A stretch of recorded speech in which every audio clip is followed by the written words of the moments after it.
How about that cigar? How about that cigar? Ladies and gentlemen, you are watching episode number 110 of How About That Cigar Live. Thank you so much for joining us. As always, we are live in the Drew Estate Cigar Studios. And let's talk about the re-release of the 2021 special limited edition Lanceros from Drew Estate, exclusively for Drew Diplomat Program participants. The limited edition Herrera Esteli Lanceros will debut during the Drew Estate Freestyle Live May 6th from 7 to 9 p.m.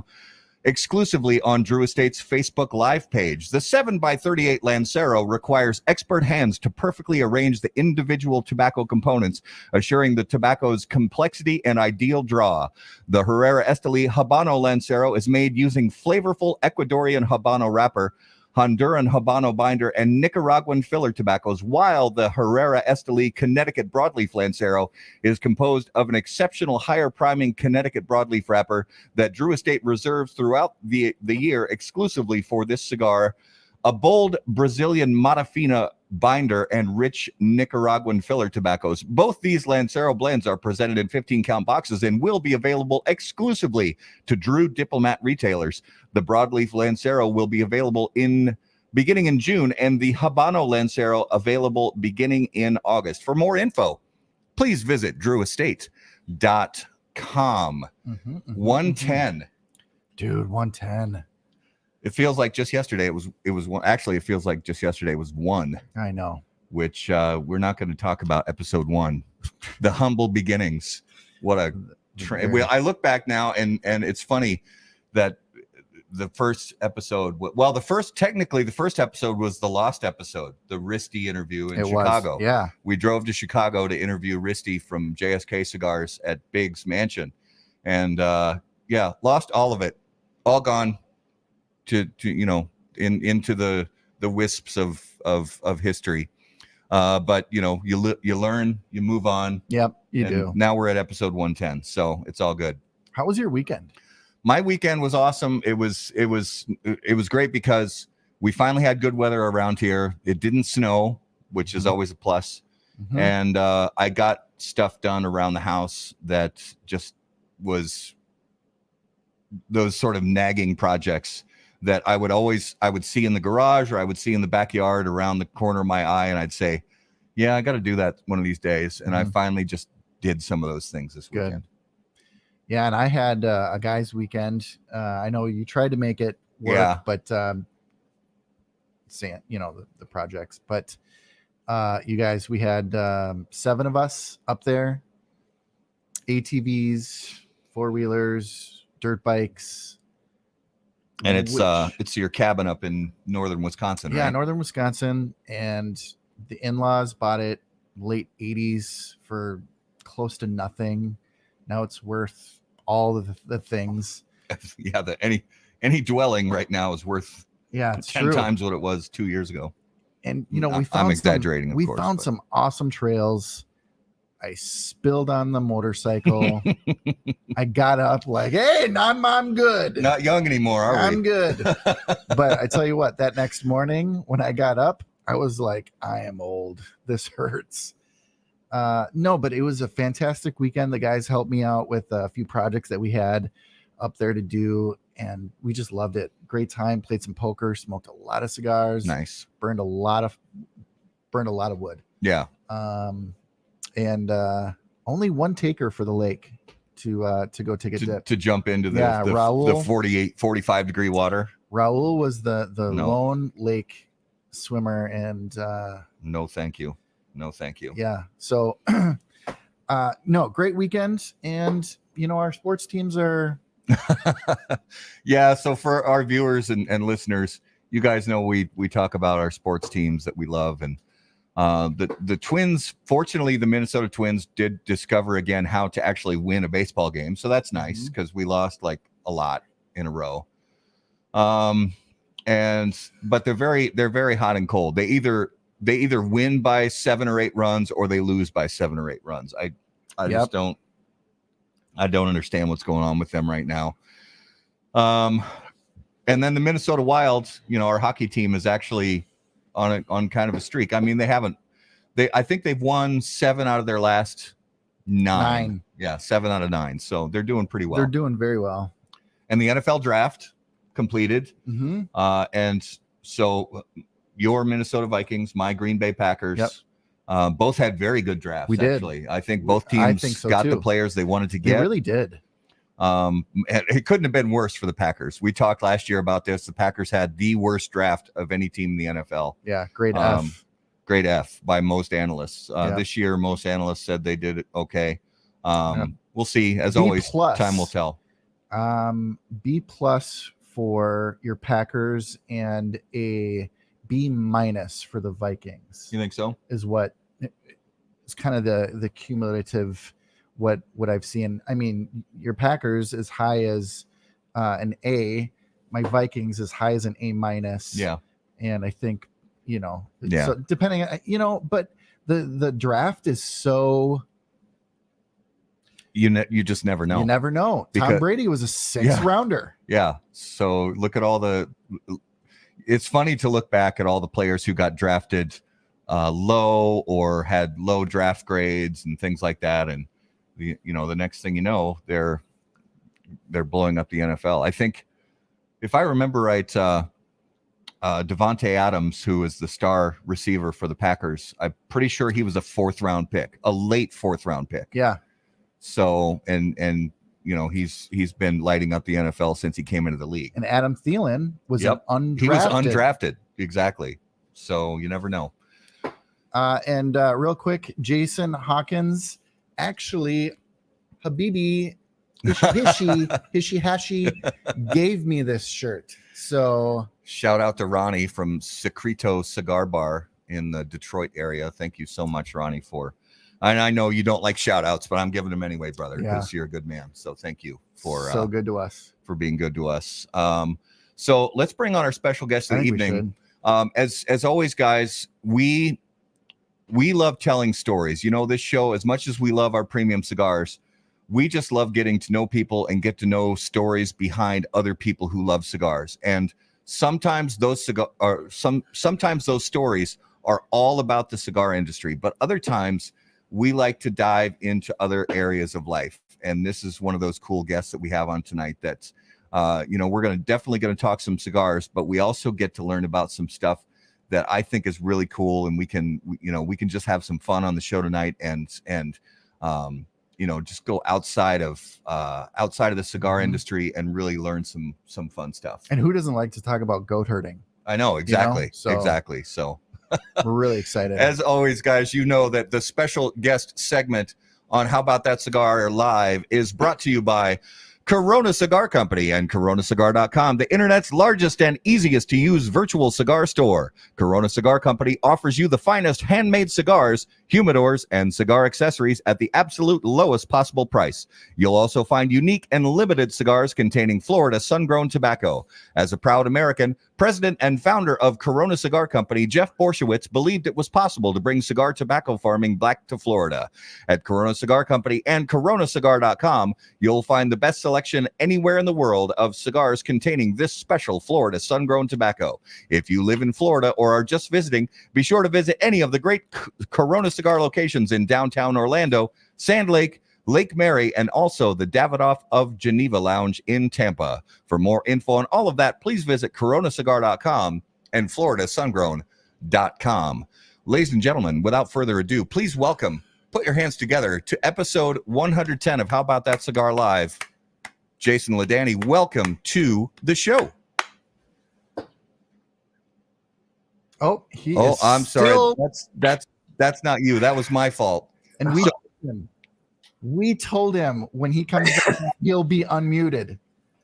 Just so we're clear. I wanted to say that that was a real treat. Anytime you're hearing commercials just before your name, you've made it. You're in there with the corporate world,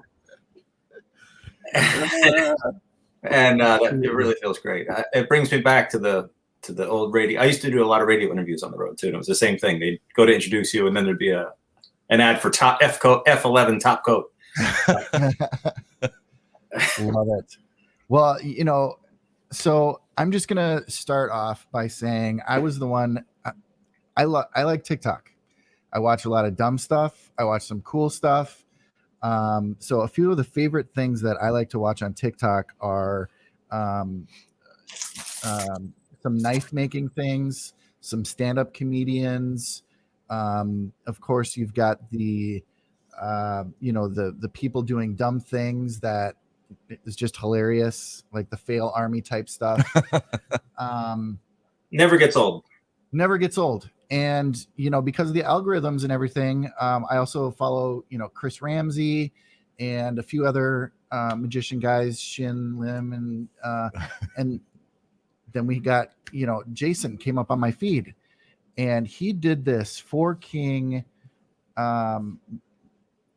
what's it called? Casino Wash. Yeah. That Casino Wash video. I think that was your first major video. And I was like, in his profile picture, he's smoking a cigar. And I was like, dope. How cool would it be to have Jason on the show? And so I reached out to him, and I'm grateful you hit me back and we're able to have you on the show, man. So thank you so much for being a part of us. Well, absolutely. Thank you for inviting me. It was a lot of fun to hear. We talked a lot prior. We're going to get to all that stuff again, but we had a great conversation on the phone. And yeah, man, cigars have been part of my life. It's not just a thing like a prop I hold. I actually do enjoy cigars and the whole etiquette that comes along with it, and that kind of the lifestyle that it comes, the whole the ritual that is around smoking a cigar, and some funny cigar stories that I've had that I learned things the hard way, like the convertible story. Don't let me forget to tell you that. Hey, we're in a convertible. Let's smoke a cigar. How cool is this? And what could go wrong? 20 minutes later, my fingers are starting to burn, and this side of the cigar was completely gone, and this side of the cigar was still there. And I'm like, that's why you don't smoke cigars in a convertible. And it was like a $20 smoke too. And so both of us were like, all right, it was cool for the first few minutes, but I don't think we're going to be able to save the cigar. We'll add that to the tips and tricks page. Yes. Bicycles and convertibles.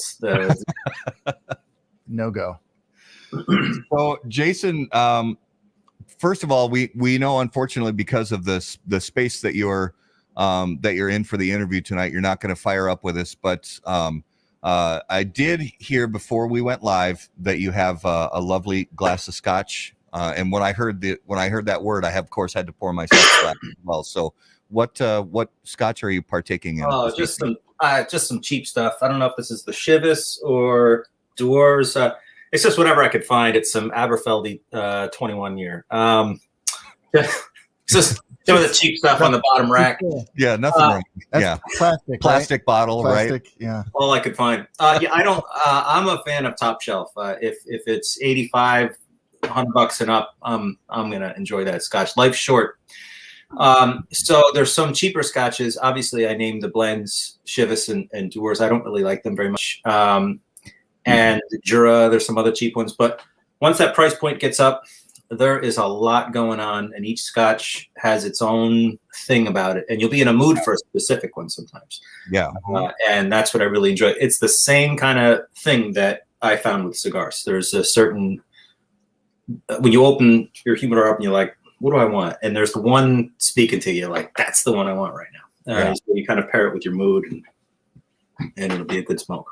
Absolutely. So give our viewers and listeners an idea of who you are. You're a magician. We found out before we went live. I found out for the first time you're also a musician. So just give our viewers and listeners a little bit of background on yourself. It's going to be tough to fit this in an hour. So like in 9th grade in high school, I started playing with local bands. Like the guys were in their 40s and 50s, and I'm like, 15 years old. And I played keyboards with these guys. So just because I was playing piano, I gravitated towards blues a little bit and got good at improvising. So I started playing with local bands.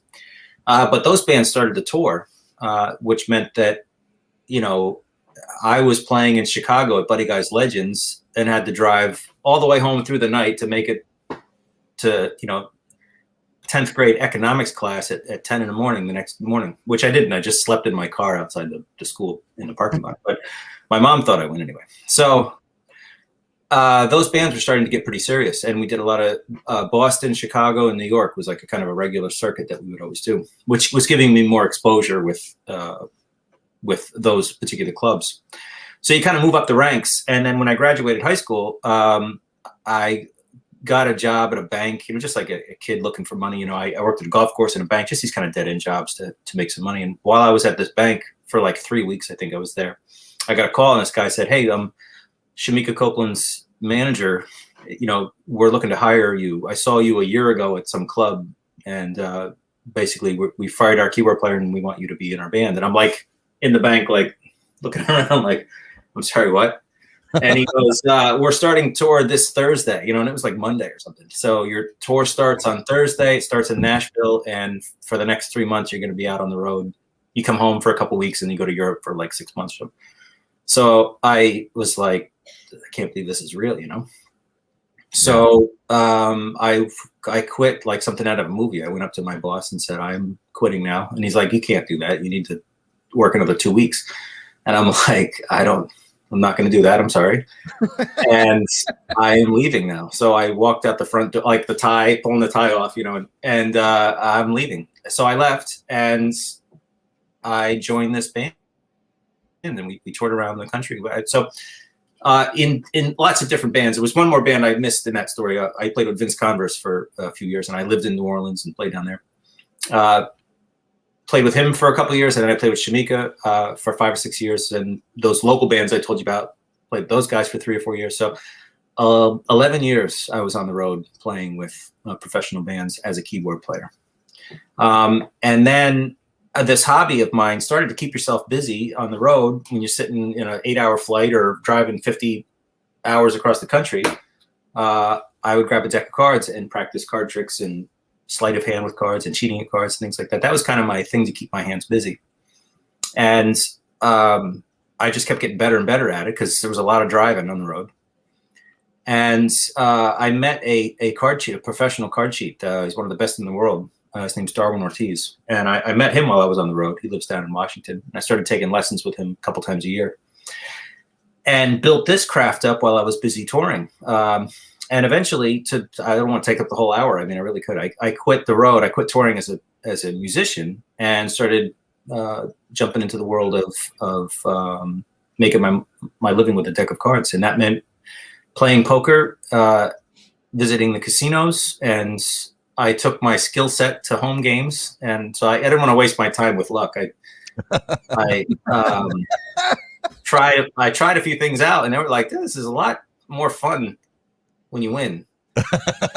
And then I would take that money to the casino where I would play straight. In a casino, it's a felony if you cheat in a casino, you get caught cheating. So I didn't want to mess with that. So what I would do is take my money that I made at home games and invest it in learning how to count cards and play in casinos. So I did that for about 5 to 10 years or so. And then I wrote a couple books, and then I started doing big shows, and kind of getting into the performing aspect, lecturing, performing. And here we are today. It's been a hell of a ride. Yeah, but it's certainly a lot of fun. Well, and before I get to the next question, I also wanted to give a shout out about what Garrett and I are smoking. So I was. I wanted it to be a commercial for like Toro lawnmowers or something like that. No. Well, that's great, Jason. Well, let me tell you this, bro. Is your lawn getting ratty? That would have been great. So, have you guys had the new colon blow? New Ultra Colon Blow 3000. 3000. So knowing that you are from New York, and we always try, if we have somebody on who's not from a cigar brand, it's actually kind of fun because I just get to grab whatever's in the humidor at my own choice, and choose what we're going to smoke. And knowing that you're from New York, and so I know there are some people who don't feel the same way, but I have always associated, specifically card magic, I've associated it with class. And so I thought, okay, New York and class. So sadly, the Nat Sherman Townhouse closed down. but our good friend Michael Herklotz, who was the executive sales VP at Nat Sherman before they closed down, now starting up his own cigar company. But I grabbed some old Nat Sherman cigars, the Joel Sherman 75th celebration, out of the humidor, and so we're smoking those this evening. And they are pure class, I'll tell you that. Yeah, and it's a cigar that just kind of it really is just, it's refined and it's classy, and it's so that's what we're smoking tonight. But I also wanted to get an idea from you, Jason, about so you were in your late teens or what, early 20s before you really started to develop sleight of hand? Well, I started when I was a little kid, like 7 years old. Okay. Well, my first magic book is right over here, actually. And I grew up in a library. If your family lived in the apartment above, which was the whole size of the library, a huge place, you would maintain the library below, and your rent would be like half what it was any place else in town. So I had access to the world of knowledge downstairs, and I would go down there and I found these magic books, and I was always trying to fool my older brother. Like, that was my only goal in life. And that took a long time. That took like 10 years to do, but eventually I got him. And that was a motivating thing, actually, to see if I could fool him. It kept me trying to work more and more, but it was just a kid's hobby that after I play with the cards, I go out and ride my bike, or, it wasn't like this driving thing, but that's where it started when I was young. But yes, the real refinement started in my late teens. I started watching this guy, Martin Nash, who was just remarkable, just what he could do with a deck of cards. I mean, your uncle shows you a card trick, or, the guy that pulls a quarter out of your ear, or just some stupid, lame card trick. That's the stuff that I was used to seeing family members do and other people. But when I would watch Martin Nash, it was a whole different thing, like this world of cheating at cards and sleight of hand I just couldn't comprehend. These mental mysteries. I did all this stuff, and how the hell could he know what card I'm thinking of? And sure enough, he would figure it out. So that's what kind of got me really invested in kind of the next level. And then when I met Darwin Ortiz, the magician from Washington, D.C., he was like the best in the world. When I met him, at 20 years old, I'm all like, oh, I know about card magic. And then he showed me some stuff, and he showed me specifically, I remember he showed me a bottom deal, and I'm looking right at it, and I'm like, this old man's like trying to pull one over on me. That ain't the bottom card. He's like, he must be dealing duplicates or something. Like, he put the 4 kings on top, but he had another pair of 4 kings on the bottom, and he's claiming to deal off the bottom, but he's just dealing those off the top. Because I could see with my own eyes the top card coming off. Yeah. And then when he finished, he turned the deck over, and those kings weren't there anymore. And I'm thinking, that's a cool trick. He must have got rid of those other kings somehow, Yeah. And then he did it again, and he put the kings back on the bottom, and he dealt them off one at a time. And about halfway through, I realized these are bottomed. Like, I'm looking right at the top card coming off, and I just could not believe that a bottom deal could look that good. It actually looks like you're taking the top card. Like, it's just it fools the eye 100%. And it's kind of like one of those optical illusion things where you just can't believe what you're looking at. Yeah. And once I saw him, that's when I realized I want to be able to do that. And so in my early 20s, that's when I took all that knowledge from 7 to 20 and pretty much threw it all out and kind of started over.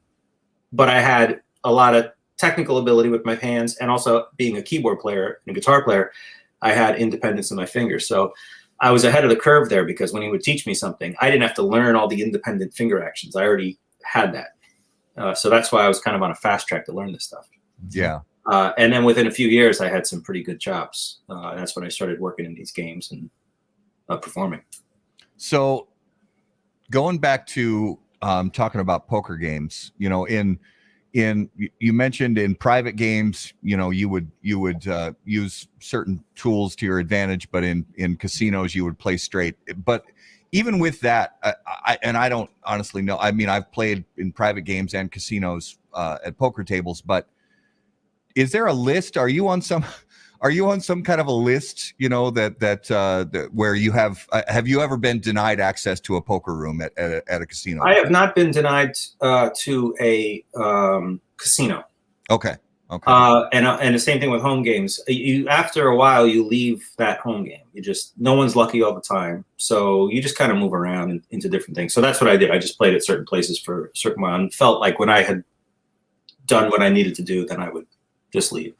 There was never any suspicion. As a matter of fact, I caught other card cheats. I caught other people cheating in those games, but no one was. There's a certain charm that comes along with this thing that you have to be. I mean, part of the con man is that there's no way Bill can be robbing us. He's our neighbor. You know, you bake that right into the whole thing. So I never had any kind of suspicion of anything. But you can't win for 2 years straight. You know, so that's why I would move things around. At the time when I was in casinos, I hadn't published my books yet. So I don't think I was on anybody's radar there. I've published quite a bit of, I've published a lot of material. I'm much more present online now, but as of 2019, I still was able to walk into major casinos in Vegas and play without anybody stopping me. So, yeah. But if the FBI is watching, I play straight, casinos are recreational. I'm not in there to do anything crazy. I'll count cards, but that's almost impossible nowadays with how much restrictions they're putting on that. Yeah. So I just play for the enjoyment of playing at Turning Stone. I love playing there. They bust in these people that don't know how to play cards at all, which is great. Is Queen 10 good? And I'm over there nervous, like, man, this guy stayed in all the way to the end. What did I miss? And at the end, he's like, turns over Queen 10 offsuit. No connection, nothing. And I'm like, my sevens are still good. Like, really? I just made like $700 on, and I'm a nervous wreck, thinking, what is this? What did I miss here? But like, I can't get a read on him. I can't, because the guy just doesn't know how to play. And so, I think that there's a market there for just playing games and waiting for the busloads of people that are clueless. Oh, let's get poker tried. Those types of people. Yeah. And then I enjoy that. I just enjoy the atmosphere of the casino and going and playing for a couple days and going home. So let's talk about your cigar origin. At what part of the story of your life does cigars happen? And do you remember the first one and how that evolved to where we are today? Yeah, when I was on the road, I never liked cigarettes. Early on, I wasn't a big fan of them, just the smell of them. And I just, I knew that wasn't going to be anything I was interested in. So, but when I joined Shamika's band, the guitar player, his name was Arthur Nielsen. He's a phenomenal blues guitar player. He's a New York City guy. He's just amazing. And he smoked cigars. And he's like, yo, you want to try one of these? And I'm like, I don't know, I guess. Peer pressure, right? Sure. Yeah. And so I didn't know what to expect. And he was the first guy to say, don't draw it into your lungs, just puff on it, And he cut it for me, and I really enjoyed it. And it was something mild. I don't remember I think Arturo Fuentes maybe was the first, something in that neck of the woods. Yeah. So I enjoyed it. And then part of the ritual of touring, when you go into a new city, is you find a great restaurant. And you basically get into a city around 3:00, sound checks at 6, and then the show's at 8. That's usually like a more or less in that neck of the woods. So we would always those first few hours there, we would get into the city, find a cigar shop, go buy some smokes, some sticks, and find a nice restaurant, walk around town, absorb the city a little bit, buy some clothes, buy some shoes, go to a music store, and while we're out on the street walking around, smoke some cigars, and leave your cigar find a pay phone that you could leave your cigar hidden while you go in the store and come back out. Yes. Yeah. You come back out and you're picking cigars out of the rock garden in front of the Starbucks. Yeah. So, so that's what we would do, and we did that all the time. So that was just the normal thing. Tomorrow's Chicago, so we go to Chicago, find some super swanky smoke shop, because it's in like the financial district or something. So you knew when you were in the little poor city in the strip malls getting old yesterday's newspapers, or are you in a really swanky city where the cheapest stick is like $20 a pop, but you knew that, this is going to be good though. At 20 years old, that income, when you've got $1,000 in your wallet, you're a millionaire at that point. So yeah. I didn't care. If there was what was it, Excaliburs? I think there was some $50 smoke sometime. We were in Seattle or something, and I found out about Excaliburs, and I'm like, they're a little pricey, but then I'd smoke it. I'd be like, oh, that's a cigar. Unaware of the fact that I just smoked a $50 bill. But they were the smoothest. And Dunhills. I really enjoyed Dunhills back in the day, too. Yeah. So David Off and Dunhill, those kind of super rich, classy as hell and just smooth as all hell. Those were, but I knew that I couldn't afford those all the time. But that's what we would do. Get in the city, smoke some cigars, see the city, and then get some good food, and then go to sound check and repeat that for 5 years. Yeah.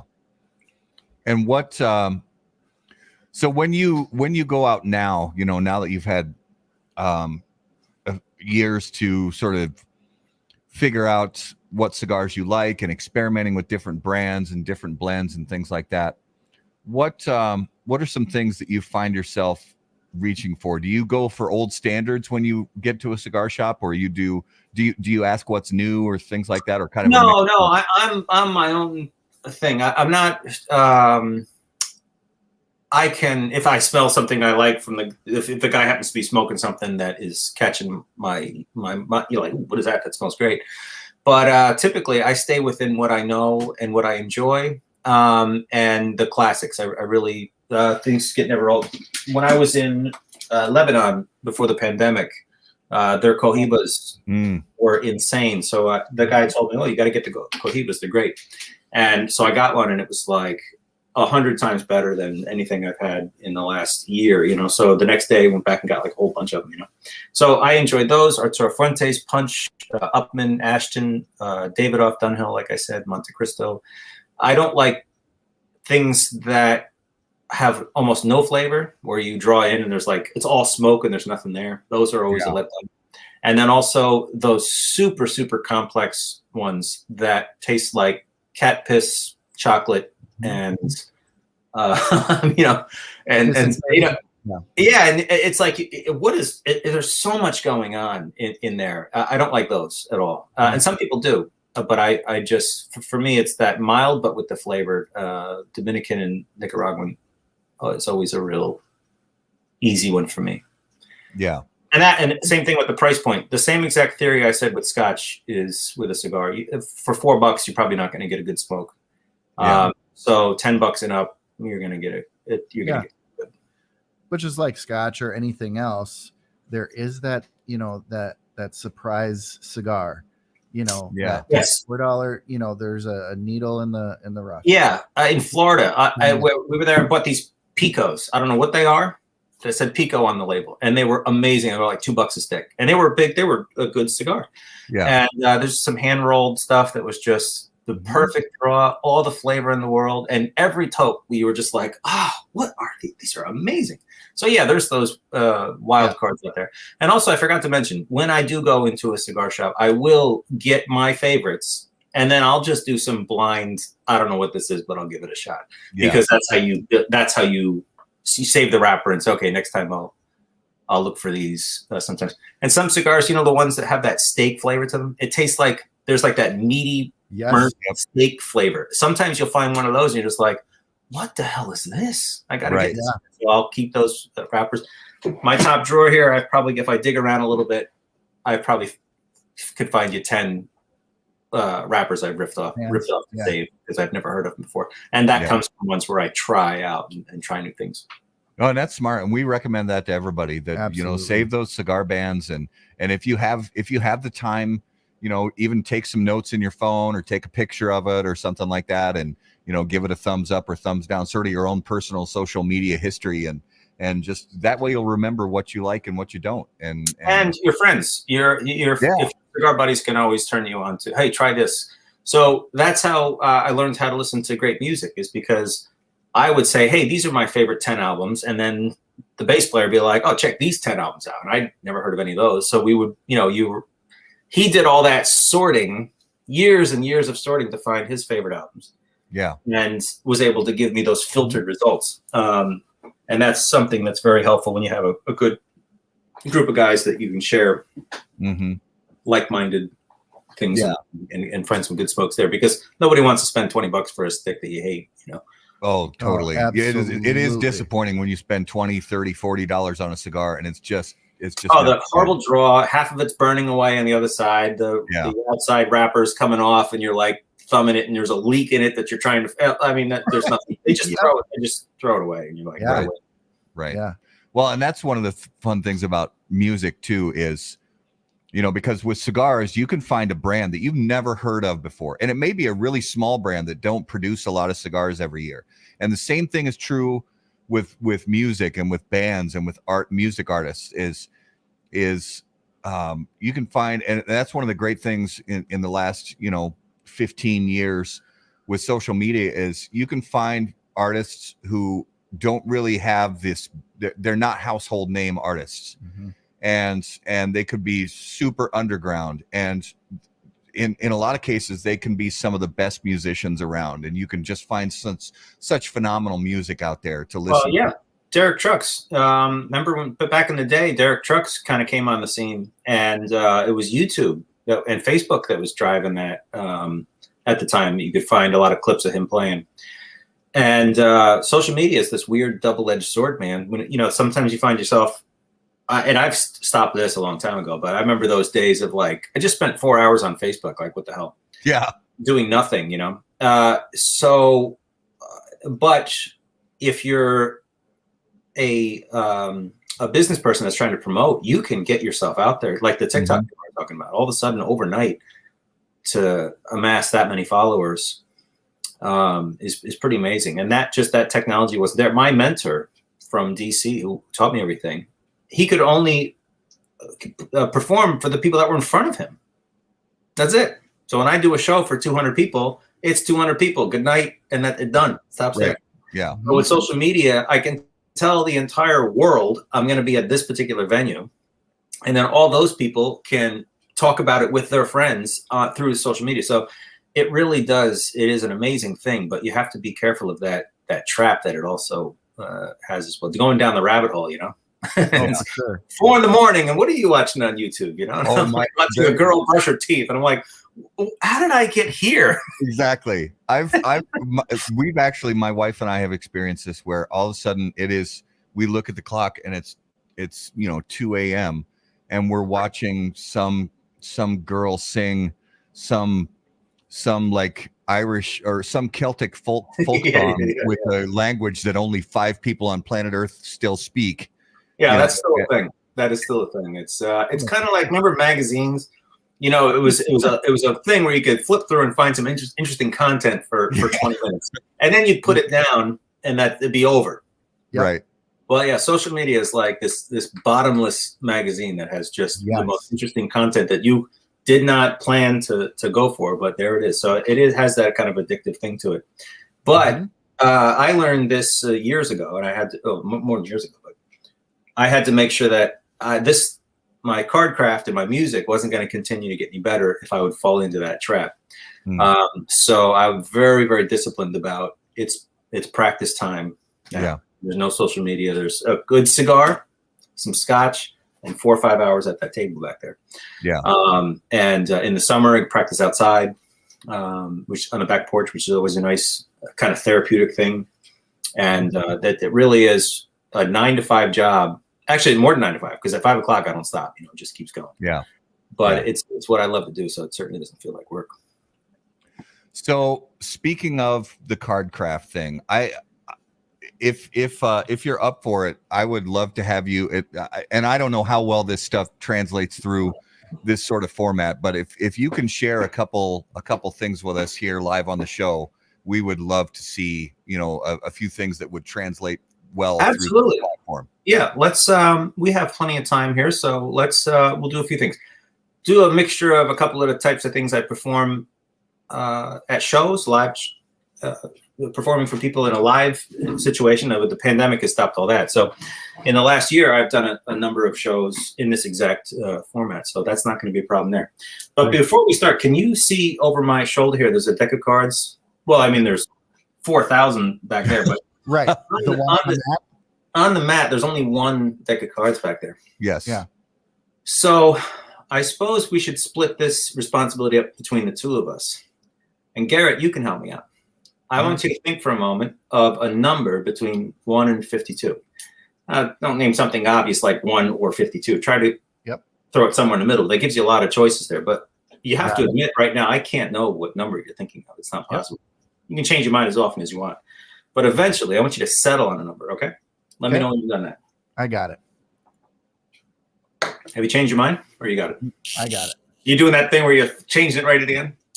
All right, don't. the first time you can tell me what that number is. Hey, it's 37. 37. I'm going to put 37 right here on this. Okay. All right. Got it. That's the show. And we're going to put it back there. Have a good night. Good night, everybody. Yeah, good night. I just want you to make sure I don't go anywhere near that. It's going to stay back on that. All right, it's staying right there. We'll do some other stuff, but in the meantime, you got it. Door's shut. Nobody's coming in. This is going to be right back there. All right. All right. Now let's talk about some card craft here. Use this. And so, Matt, you said you play in some games at home, right? Yeah. You invite your friends over. You go to someone else's game. Either one. I host games at home and also go to other places. Home. Now, in your home games, do they shuffle cards like this, like an overhand shuffle? A little bit of that, but usually table shuffle. Now, when you say table shuffle, do you mean this kind of? No, we try to stick with a casino. The flat one, because you know why? That's a good one because you can't cheat it. Yeah. Yeah, this one here. A casino style shuffle, you probably shuffle twice like this. Do you guys strip the cards? Sometimes some dealers do, but we also try to use a cut card to keep the bottom card hidden. Oh, so that keeps the bottom of the deck protected. Yeah. Well, you can shuffle all sorts of ways, and most of the methods that you had said are good ways of shuffling, but they can all be cheated. They can all be cheated. So that is just some basics. This thing right here is called an overhand shuffle. And this is probably one of the easiest shuffles to beat. Yeah, that's the way my mom always used to shuffle. Oh, my God. Be careful with that one. Be careful with that one. This shuffle here is another one. So the aces are on top now. So I'll cut them into the deck about halfway down, maybe a little bit more than halfway. But the point is, this one here, the casino shuffle is a lot more fair and honest. You can see on the top, I've got 8, 9, 10, queen. On the bottom, I've got 6, 4, 2, queen 2. You know, you can see that if you shuffle cards in this method, it's going to be a little bit more difficult to cheat. And then, of course, you know, after you shuffle, you always give the cards a cut. That's always important too. The downside to that one is you can always cheat that one too. Holy cow! It all looks good, doesn't it? Yep. So let's talk about that bottom deal, for example, because when I'm shuffling like this, all I've done there is just shuffle the cards, the aces right to the bottom. When I shuffle the cards like this, same thing. I can just let those cards stay on the bottom. So that's pretty easy. And the same thing with these. I mean, you don't need much practice at all to be able to shuffle cards and retain the bottom cards. I'm simply letting them fall first each time. Yeah. So there's no magic there. But why would you want those cards to stay on the bottom of the deck? Well, that's that bottom deal that we were going to talk about earlier. So notice that when I'm dealing, it looks like all the cards are coming off the top. You can actually see, if you watch close, you can see me take that top card right off. The problem is, though, that what I'm really doing is taking those aces right off the bottom and dealing them into my hand. Now, I'll do that again for you because I want you to see, and I'll use about half the deck just because I want to show you what this looks like. So those aces are indeed on the bottom, 4 aces. I want to show you what I saw the first time I saw my mentor do this. So notice that top card. Look how far that comes off the top of the deck. What? And they're no longer there. I'll do it again for you. That top card, I'll do like heads up, for example. The top card comes right off the top, and you would swear that you're seeing a fair deal. Now, in a real game, people deal cards about this fast. Oh, let me show you. Let me make sure you know I'm not cheating. Aces are indeed on the bottom. They're blown out a little bit, but you can see. Yeah. In a real game, you know that people deal about this fast. And you can see that there's just no way to catch that. People think that the bottom deal sounds different. It doesn't sound any different. It's just something with practice. I mean, that's the unfortunate thing with practice. You can't catch this stuff. The criminals are always a step ahead, which means I have all the time in the world to practice this stuff and stay sharp at it. And the more I practice, the better it gets. And you just don't stand a chance. You really don't stand a chance of catching it. So that's one thing. So let's talk about something else. This time, I will lose the aces in different parts of the deck. And we'll talk about a different method of cheating here. Lose the spade here. This time, I'll allow you to determine what hand I play. 4 aces in 4 different spots. And you tell me, how many hands do you want played in a round of poker right now? 6. 6 hands. As a matter of fact, I'll even give you a different choice. After I deal out to 6 positions, 1, 2, 3, 4, 5, 6. We'll do 5 cards each position. 2, 3, 4, 5, 6. I'm dealing cards to me, myself here, but you may suspect that I've bottom dealt these cards because obviously they look pretty amazing before. So I'll tell you that I didn't. I have a bunch of junk here, but I'll allow you at the last second. Do you want me to play a different hand? Do you want me to play these cards here or play a different hand on the table? You can switch. For example, if you said, no, I'll play the second hand. I'll play these cards. It's up to you. Play my hand or switch it. Play your hand. Okay, I'll play my hand. Now, which hand do you want? I'll take the second from your right. Second from my right. So this hand over here? Yes. So that's the 4th position. So we'll get rid of all these cards. You're going to play this. King 3. You got a pair of 3s. I mean, a pair of 3s isn't bad. You got a king. So that's not bad. I mean, I suppose I got a pair too. I got a pair of aces. I got another pair of aces and a 9. I mean, I suppose that's 2 pairs. That's something. Two pair. That's okay. 2 pair beats your pair. So what I did there was I switched in my hand, right? So instead of trying to deal the cards off the bottom of the deck, I simply dealt cards fairly and then switched in the cards that I want to play, right? So that's particularly effective if someone else is dealing. A lot of people ask, well, what if somebody else is dealing the cards? If somebody else is dealing the cards, I'm going to play the cards that are folded under my knee, not the cards that you're necessarily dealing me in a game. So that's always fun.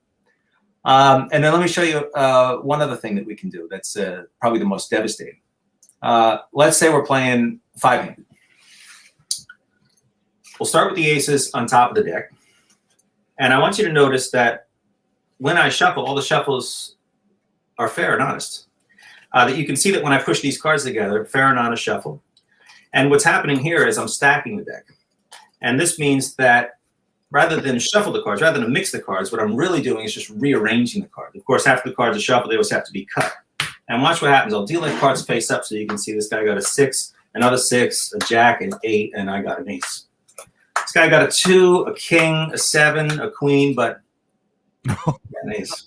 This guy got a queen, king, a jack, a 9, but I got an ace. This guy got, he's got a pair of queens. He might bet on that. This guy's got a pair of kings. This guy's got a pair of jacks. This guy's got a potential straight, but got that last thing right there. So what I'm actually doing here is quite literally shuffling these cards into position. All right. So let me show you with the cards face up so you can see what I'm really doing here. On the first shuffle, I put exactly 4 cards in between the bottom 2 aces. If I spread the cards out, I might be able to see this. I don't know if the camera can pick it up, but there are 4 cards right here in between these last 2 aces. Wow. Yeah, exactly. And when I continue to shuffle, I just keep doing that. This time I put 4 cards in between the next 2 aces, right? So there's 4 cards here, 4 cards here. On the next shuffle, I do the same exact thing, 4 cards in between the next 2 aces. So now there's 4 cards here, 4 cards here, 4 cards here. And then all I have to do is put 4 cards on top of that last ace. Done. And now when I'm dealing out, there were the 4 cards that I placed in between. And then there's the ace.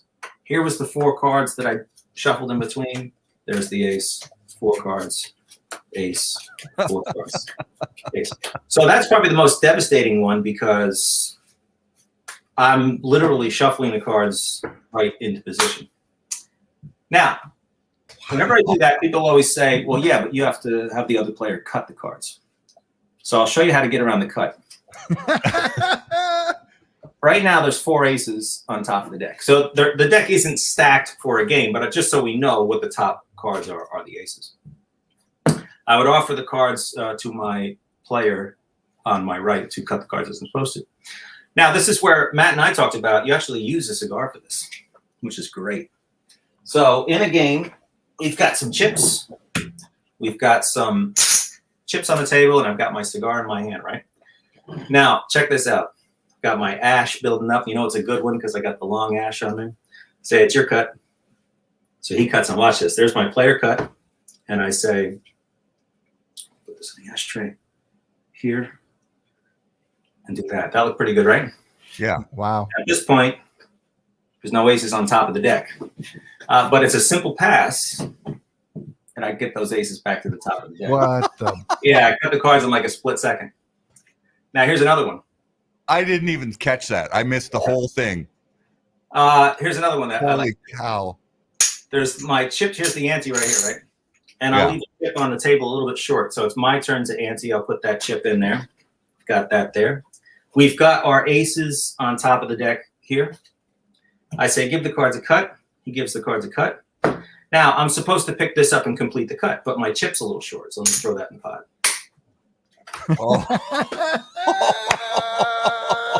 So you can use the chip or the same thing as the cigars I was talking about before when you've got your cigar in the hand. So the cigar is misdirection. The aces are on top of the deck. Got my cigar here. When he cuts, I'm supposed to pick this up and bury these cards. Right.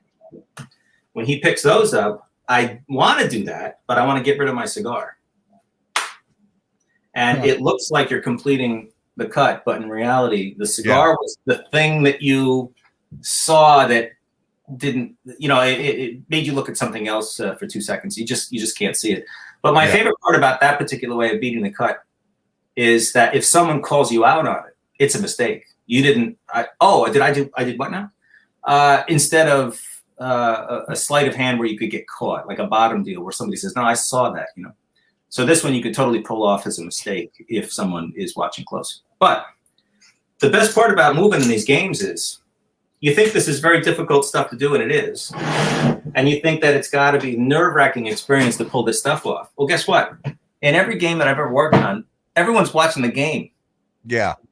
Nobody in the movies is where people are staring at your hands saying, I'm going to catch this guy, It's not that way at all. In the real world, and I have this issue with a lot of these magic forums and people that say, oh, I'd catch that in a heartbeat.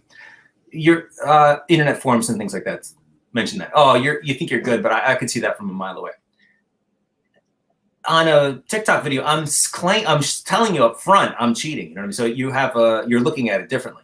Yeah. In a home game, you're talking to your friend Bob about the girl you saw at the supermarket. And this guy's playing the game. This guy's going to get a beer. That guy's playing on his phone, and that guy's got 19 beers in him.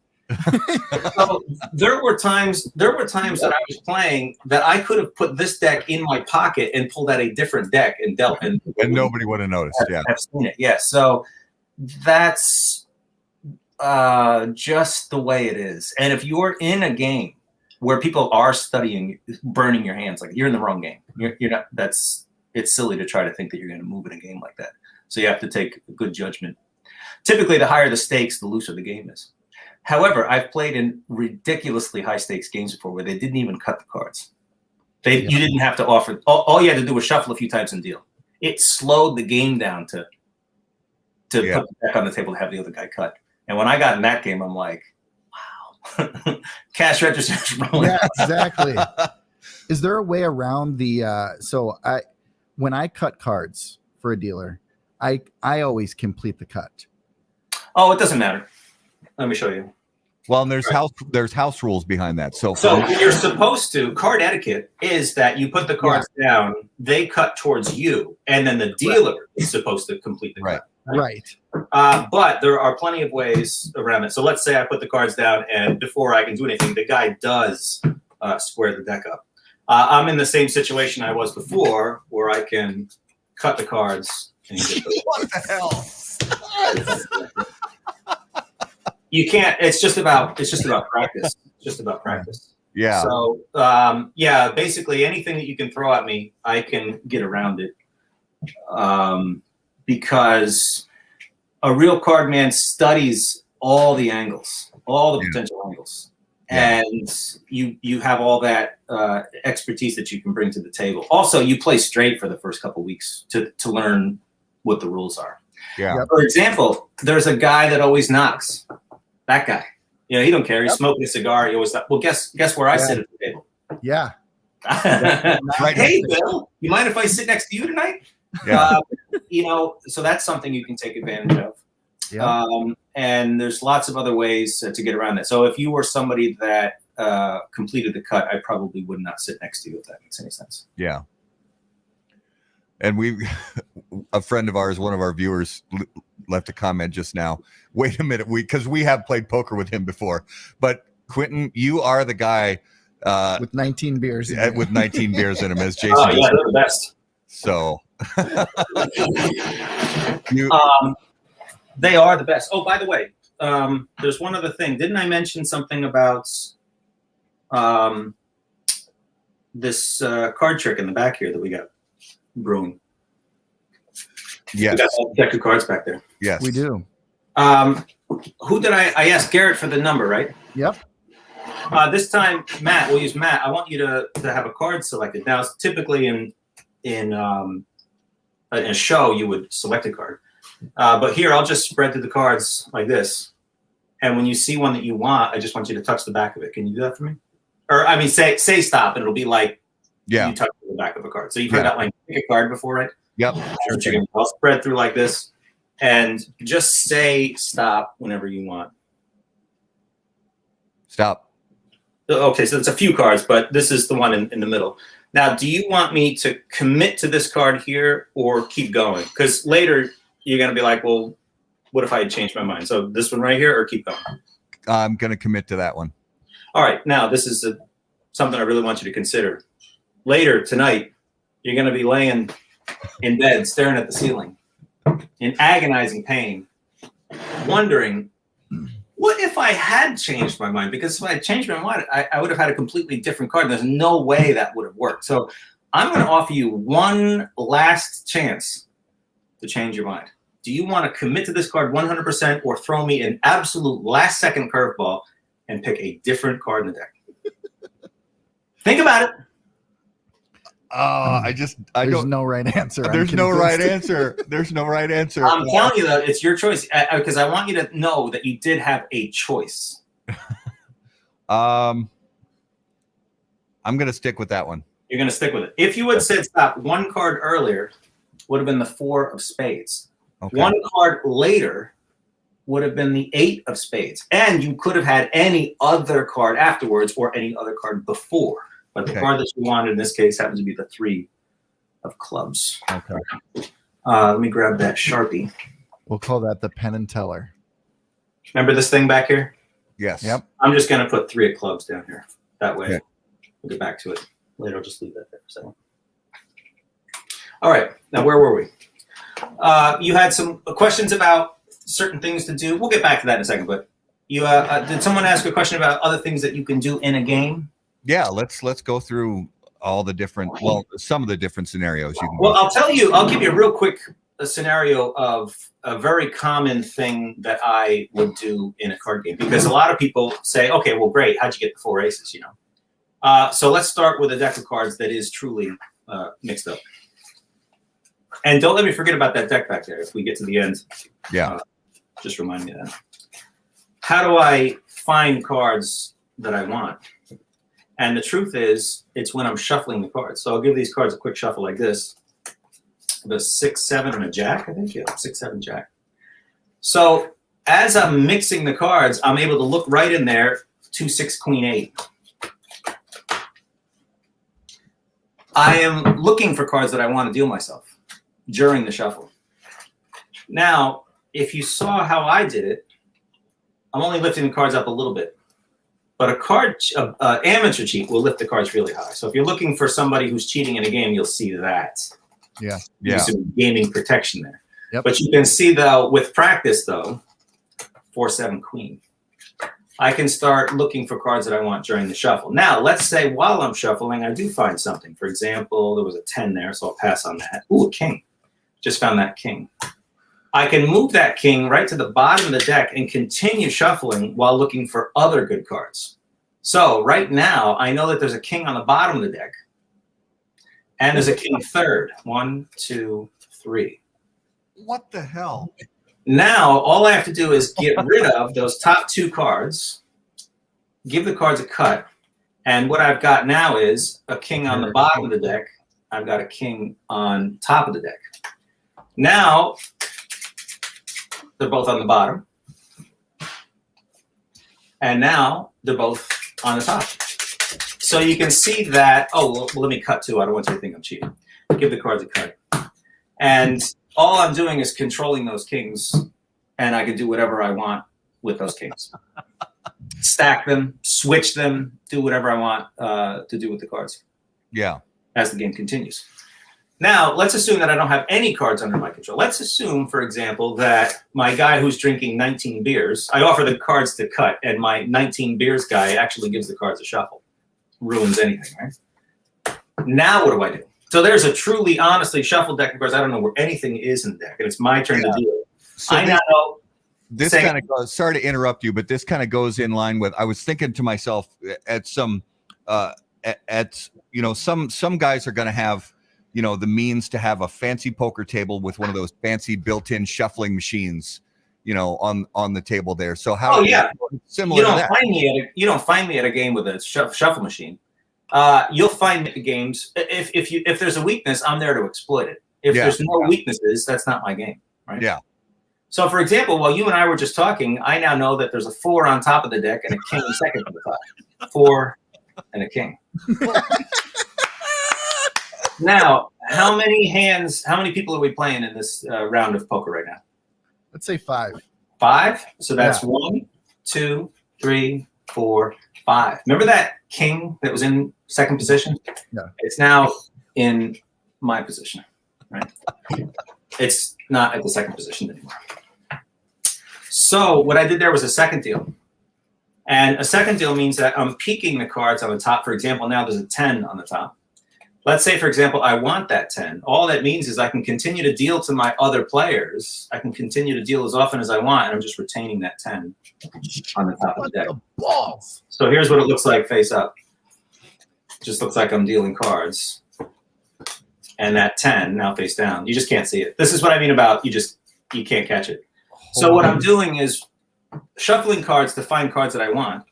And then as I deal, I'm retaining cards as I want, reserving them on top so that when it comes time to deal to me, I can get the cards I want. Same thing for the flop. I can know what the flop's going to be ahead of time. Let me give you an example of that real quick. And if I know what the flop's going to be ahead of time, I mean, obviously, it's like knowing the winning lotto ticket. Yeah. So the most common game that we play and we play a lot of different games, but most people play Texas Hold'em. So yeah, of course, that's what I play all the time too. Yeah. But what I'm saying is, if I know what the flop's going to be before we play, that means that I can play Queen 7 offsuit. Right. Because you see what I mean. So you have a big advantage there. As a matter of fact, one of the cheats that I caught in the game. By the way, I'll ask you how many hands do you want? 5, 6, 7. It's up to you. We'll stick with 5. 5. One of the particular games that I was in that I caught a cheat, it was because of just that. If you want a rule of thumb here, greed is going to undo most cheats, almost all of them. If they're professionals and they really understand what they're doing, they can have a better grip on it.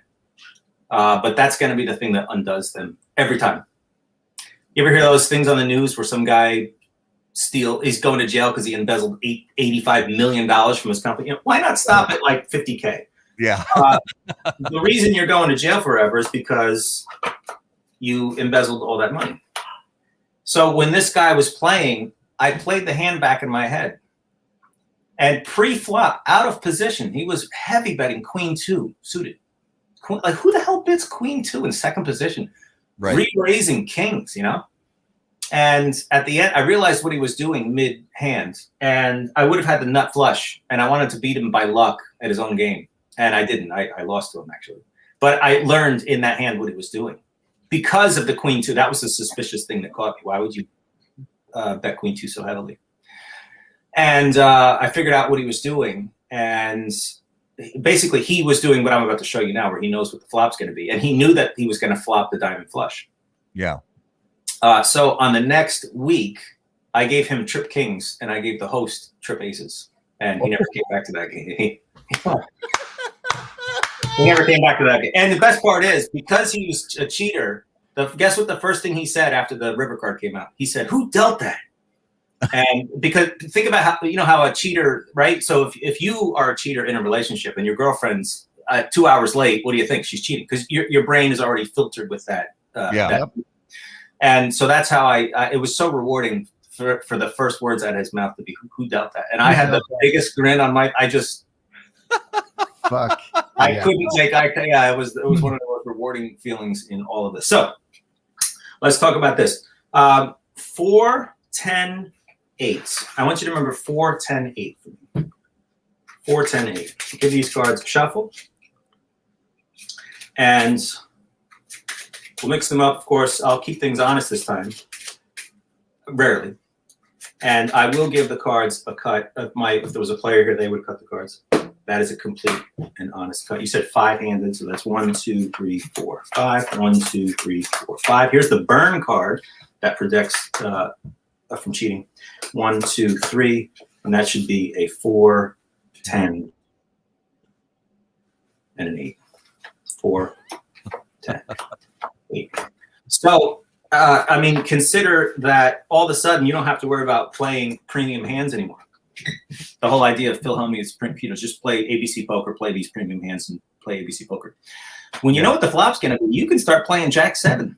And 7 deuce. Flop Jack 7. This is a true story. This is when I knew I had to backpedal one night when some guy asked me, "Why did you play Jack 7?" And I said, I was just trying to buy the blinds at the end there, and you pushed back, so I pushed back. It was a bad move. But then the flop came out, Jack 7, so I rolled with it. And he wasn't liking that explanation. Like, you're trying to buy the blinds back, and he had pocket kings busted by Jack 7 offsuit. And he raised me big, like the pot. He basically raised me the pot, and I called him back, which was a horrible poker. I mean, who does that? But I had a good reason to do it. So again, with that guilt thing. Oh, and by the way, I keep all this stuff in journals. I would come home and write that in a journal. Like, you got to watch, like, you almost got busted with that tonight, so you got to watch out for that particular thing there.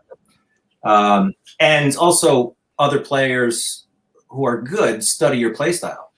Mm-hmm. So if you're an ABC poker guy, you're good. If you're a wild guy, then they label you with that. But when you contrast so much between styles, that will start bringing attention to you a little bit more. People trying to figure out what play style you have. Combine that with winning all the time, that's going to start bringing more eyes to you. Yeah.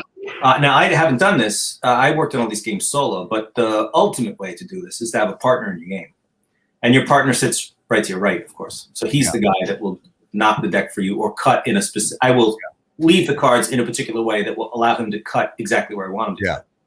And also, when I deal, he wins.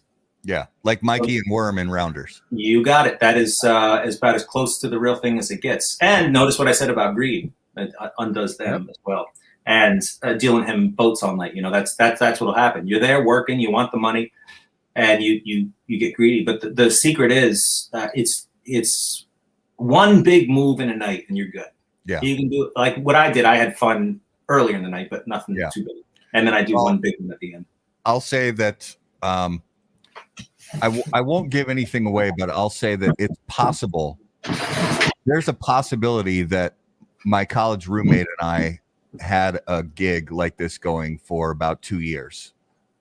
we might have had something like this going. Might. Well, there is collusion, which is a friendly way to work in a game without manipulating the outcome of the cards. It's just about knowing more information than the other people at the table. Yeah, and because we didn't have the skills to manipulate the cards. We just essentially played in our home game during college in our apartment. We essentially just worked together. There were we didn't have the skills, like I said, to manipulate the cards. We just had our own little thing. Well, sorry, we may or may not have. Yeah.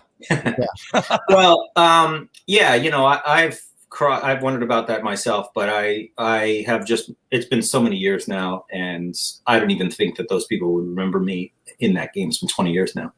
Yeah. And also it wasn't just one game, it's broken up over a lot of different games. But there's a small little satisfaction in me knowing that there's some guy watching this going, that motherfucker. Yeah.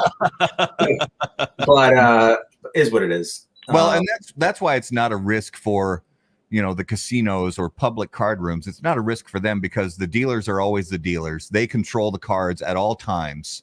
Yeah. So they don't, you don't have any control over what gets dealt to you or the other players. So that's and also no risk for them. Something I wanted to mention on my TikTok, a lot of people are sensing that the casinos are this bent thing that they're ripping your money off. They are, but not in the way that I'm demonstrating. So a lot of people are worried that somebody like me is dealing at a casino, making money for the casino. It couldn't be the furthest thing from the truth. Any reputable casino, it has a real dealer that is as straight as it gets. It's the home games are where you're going to find me. And also these fake casinos, like when you're out 175 miles outside of Vegas at Bob's Chinese Food Palace, and there's like the same guy that's working the bars, also the blackjack dealer. Yeah. Those places you can find somebody like me dealing. They're called bust out joints. They're just, they don't follow the rules, But in anything on the strip is all reputable. You don't have to worry about that. Yeah. They are ripping you off, but not in the way that you think. Well, yeah, it's just the rake. The rake is there. It's the rake, and it's the odds. The variance is always going to be, especially if you're playing. That's why I've played blackjack at the casino exactly one time in my life. I'll never do it again, because I know that even as I could get super skilled at blackjack, and even as if I become the best blackjack mind in the world, the house is always going to have that slight bit of variance over me. Yeah, and counting will undo that. Back in 2003, 2004, I played a 2-deck game for like 3 years, and I made $800 to $1,000 to $1,500 every time I sat down and played. Wow. Yeah, I was making about $100,000 a year just on that 2-deck game. Wow. But they got rid of it. Like I said, the 2-deck game doesn't exist anymore. They're using automatic shufflers now, and it's an 8-deck game. And they play a third of the way into the deck. So in your mind, you got plus 30, plus 50, and then in the counting, the true count is plus 2. And it's like so frustrating. And to think, back then, I'd sit down and play within minutes. The deck's plus 8, plus 9, plus 10, and I'm like, all right, well, I think I'm getting a little lucky here, I'll split those. Double, and I'll split those, double. Oh, wow, I won. $1,500 right there, Yeah. And that 2-deck game was just absolutely amazing. And I had read all the books on counting, and I did all the drills. And to see it work, I called my mentor at like 3 a.m. to say, like, it works. This works. And he's like, yeah, it's math, And so it was just great. But like I said, they've really they've stopped that. So I don't mess around with roulette or any of the other. It was always blackjack and poker were my only games I really cared about. Yeah, and that's why we like we like poker. Just our home games. Honestly, it's more a social thing. It's exactly. Like cigars and poker are really social events. It's not so much about the cards. It's not. I mean, as much as we love the cigars, it's a social thing for us. It really is. Yeah, and it's so fun. Jason, I know that you don't do a lot of tutorials on things in depth.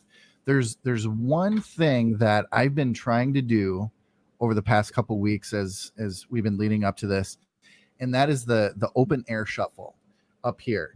And it's a nightmare. Would you mind showing us how to do? Yeah, I'll do it. I'll do it for you right now. Now, when I say tutorials, what I don't like giving away is giving away magic. Yeah, no, absolutely. Of course. No, I understand what you're asking for. I'm just saying Yeah. something for the sake of saying it. But there are magicians that have made a big name for themselves by exposing big stage illusions, and how Copperfield did this. And it is just so sad to see people do that stuff. And in my work, there is gambling stuff that you can expose to the extent that I say, here's like a bottom deal exists and here's what it looks like. I didn't teach you how to do it. I just said, here's what to look out for. When I was peeking at cards, I was showing you I can peek by looking at the top cards over here, but that's helping you find people in games that are doing this stuff. By the way, there's the Ace of Spades.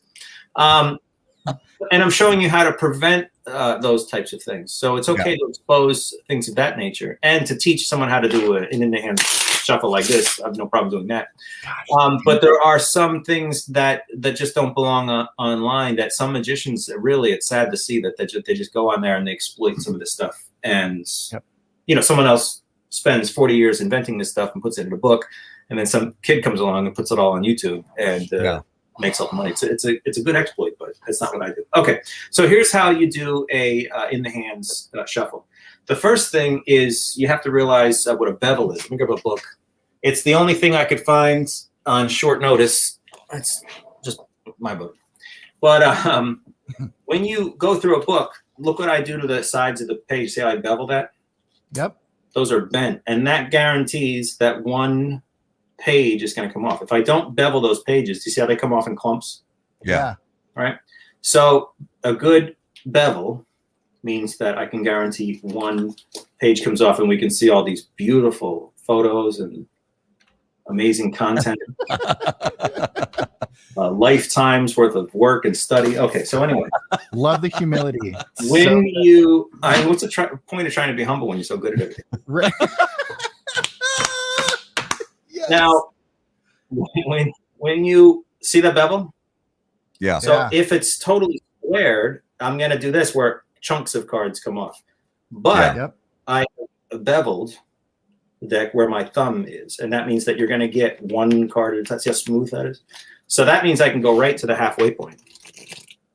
Once I get half of the cards off like this, and basically my left palm is palm up towards the ceiling, my right hand is palm down, and I'm using my index finger to push, and that's where I get that leverage, that spring from.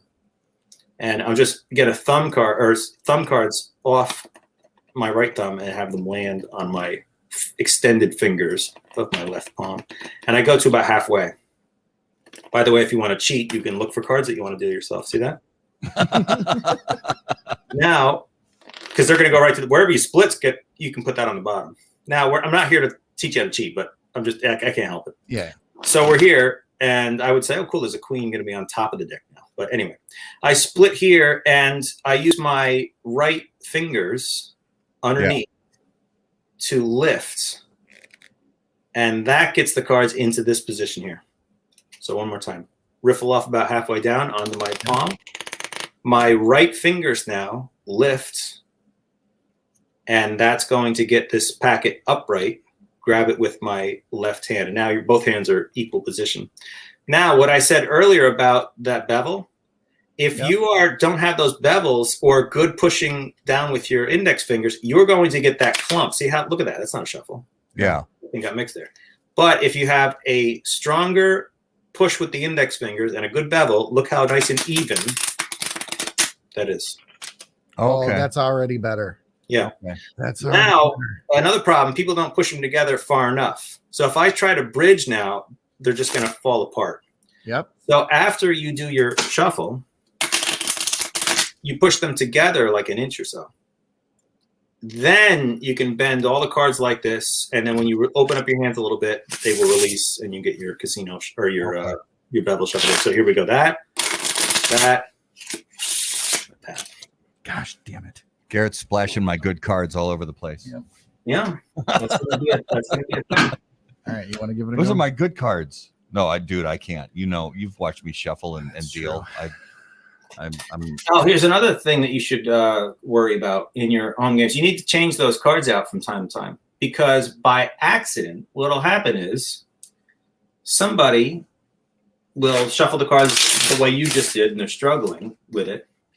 And now I know where the Jack of Hearts is. Should be right there. Oh my God. Now, how the hell? Watch this. I'm not holding any. There's no corners sticking out or anything like that. How do I know where that Jack of Hearts is? Because somebody bent it on the shuffle. Yeah. By accident. And what'll happen is cards will get bent by accident, or somebody will crease the card. I don't know if you ever played cards before, and you get a card that this happened to. I don't know if the camera can pick it up, but it was creased and bent, and somebody bent it back. Yeah. Well, guess what? I now know where the 10 of clubs is all the time. Well, and then you get, so this was, we weren't playing poker. We were just playing, I don't know, hearts or spades or something like that. And somebody gets ink all over his fingers and get little dots of ink on the freaking cards. And I'm like, okay, so now I know forever that smudge of ink is the 10 of hearts. Yeah. So what you need to do, I mean, again, too, you might think you're playing with your friends, but there could be somebody in there that's taking advantage of a small exploit like that.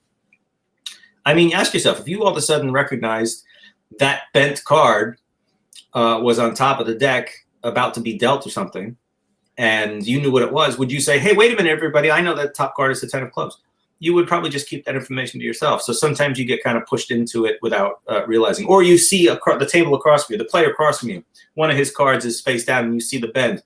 Well, you know he's got a 10 of clubs in his hand because it's got the crease in it. Yeah. So that's how cheating can kind of creep into your game without really realizing it. And then, of course, it's even worse when somebody is intentionally bending cards to do that, like me, for example.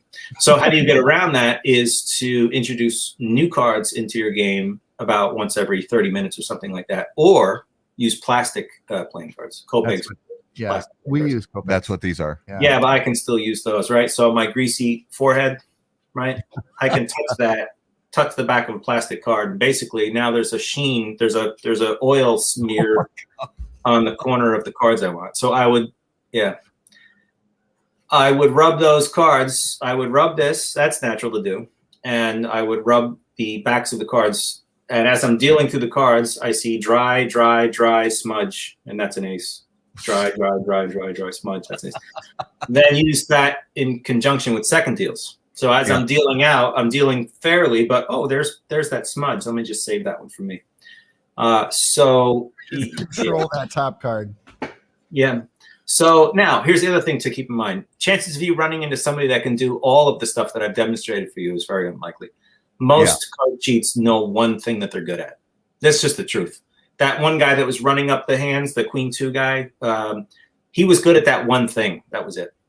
I ran into other guys that were bottom dealers. That's all they learned how to do. They spent their life learning that one thing, and they did it. So to run into somebody that knows all of it is pretty rare, and that can do it all well is pretty rare. Yeah. Wow. Well, let's do the deck. Oh yes, we've got that special deck sitting back. It's sitting back there the whole time, right? Yeah, it's been back there the whole time. Nothing up my sleeve. Yes. All right, I wrote it down because it was so long ago. 37. Yep. 37. And the 3 of clubs. 3 of clubs. All right. We'll open this up. 1, 2, 3, 4, 5, 6, 7, 8, 9, 10, 11, 12, 13, 14, 15, 16, 17, 18, 19, 20, 21, 22, 23, 24, 25, 26, 27, 28, 29, 30, 31, 32, 33, 34, 35, 36. You said 3 of clubs? Don't do it. Don't do it. Oh my God.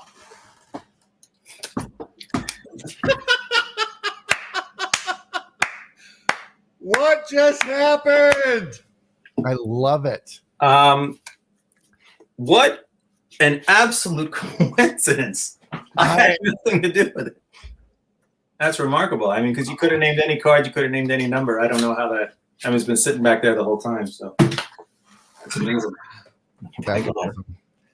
I need a minute. I love that, and I love watching you know, like we were talking about before, the people that, you know, that kind of tell that, I understand that, how did he do that type of thing, where you want to know how they do it.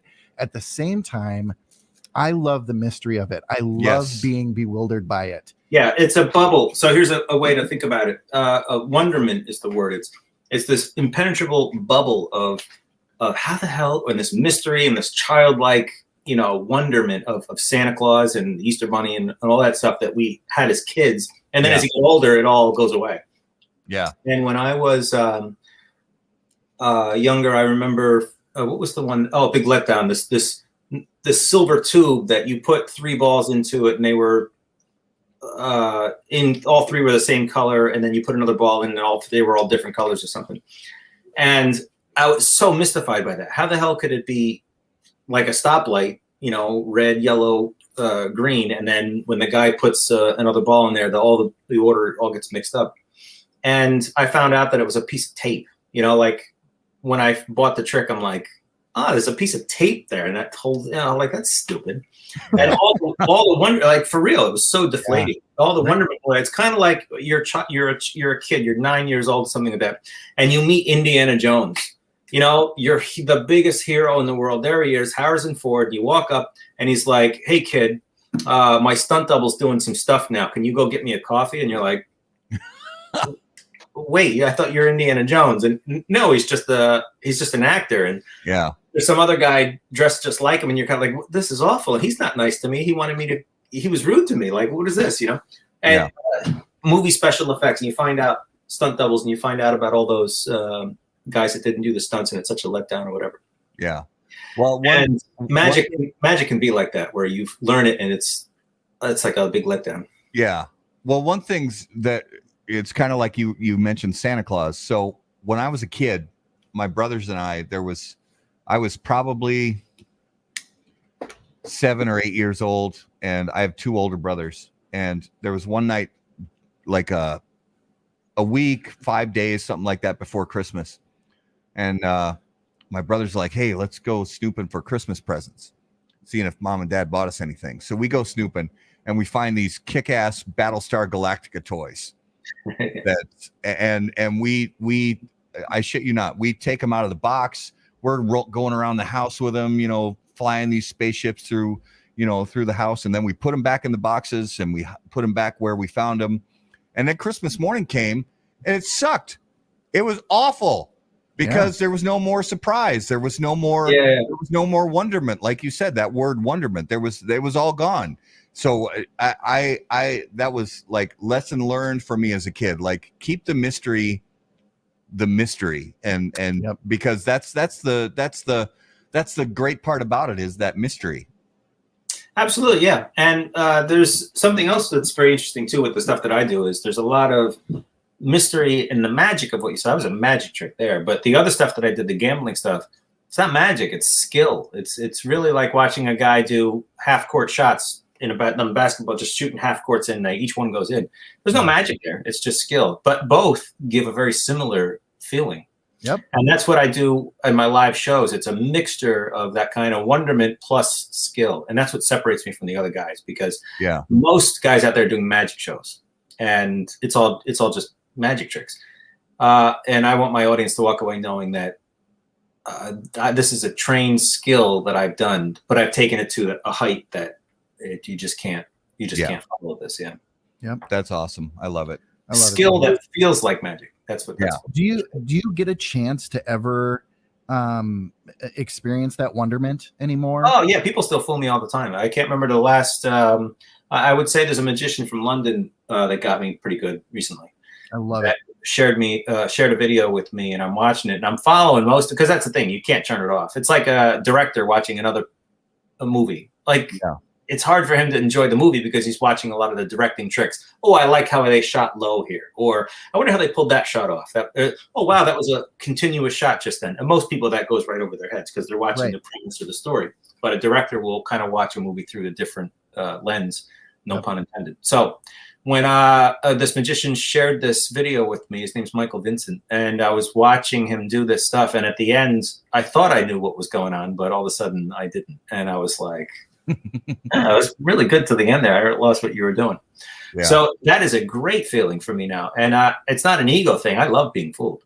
Yeah. But the more you know, it's harder to have that happen. But when it does, it's very special. So I really enjoy when that happens. Awesome. So one question I have before we get to our next segment, and that is, you mentioned Michael Vincent, but who are some other, card magicians or illusionists that you enjoy their stuff? Well, there's a lot of them. A lot of these guys, some of them, like Ed Marlowe, for example, he's gone. He's from back in the day, but his work, his technical stuff was just absolutely amazing. Ed Marlowe, you can find some YouTube clips of him, just classic old footage of him doing basic sleight of hand. Mike Vincent is a performer from London, like I said. He's the guy that showed me all the class and elegance. I mean, the guy's just James Bond, but with a deck of cards. He's influenced me quite a bit. Rene Lavande is another name, who is a very classy performer. He's passed away, but again, older influence when I was growing up. Darwin Ortiz, Andrew Wimhurst, the guy from Australia, who's amazing. Jason England, who's a card. Jason England is more of a card cheating guy than a magician, but his same thing. I was sitting inches away from him, dealing seconds and bottoms and centers, and then they just look phenomenal. And Tony Cabral is a very an underground name as well. He's a guy from Boston, but when you watch he works at you see him each week at a residency kind of thing. You see him each week at a place, at a bar doing great card magic. And when you just watch it, it's just unbelievable. It's all technique. Yeah. The guys that I like to hang out with are all the technique guys. Yeah. You can go on a magic website and buy something for $2, but who gives a shit? I like the work that goes into it, and something that took 10, 15 years to learn how to do. Absolutely. Have you created a trick? I've created hundreds of tricks. I've written 2 books. Here's one of them, and the other one is up here. So I feel like I wanted to share the stuff that I created with other magicians to help. I don't know how to put it. I just felt like it's my way of giving back and saying I've created these things, but instead of being selfish and keeping them just for me, if you're a performer and you want to be able to do strong magic for your audiences, try some of these things in these books. So of course I keep some stuff just for myself. Yeah. That is kind of the 11 secret spices and herbs. That's my stuff that I don't teach anybody. And then I also have a lot of material I give away and I teach. A lot of my work since the pandemic started has been teaching other magicians because all the gigs went away. Right. So I was able to do virtual shows and take on a lot of new students, which is fascinating, really. You meet people all over the world that want to learn this stuff. Yeah. So I have created literally hundreds of routines that when I go do my live shows, is an opportunity for me to perform that stuff. And I don't put it on YouTube because people will just steal it. And that's why. Nice. That's another reason why my YouTube channel is the way it is. We were talking before the show started. I could put all that stuff on YouTube if I wanted, but I feel like the way the magic community works, that stuff would just be watched, instantly taken, ripped off and stolen and put out in somebody else's book. Yeah. Yep. Just the way it is. So to prevent that, I don't put a lot of my material on YouTube. Yeah. All right. So is it? Yeah. It's time. Yeah. All right. It is time for this week's Numero de los Muertos. And I don't know what it is, but I like it.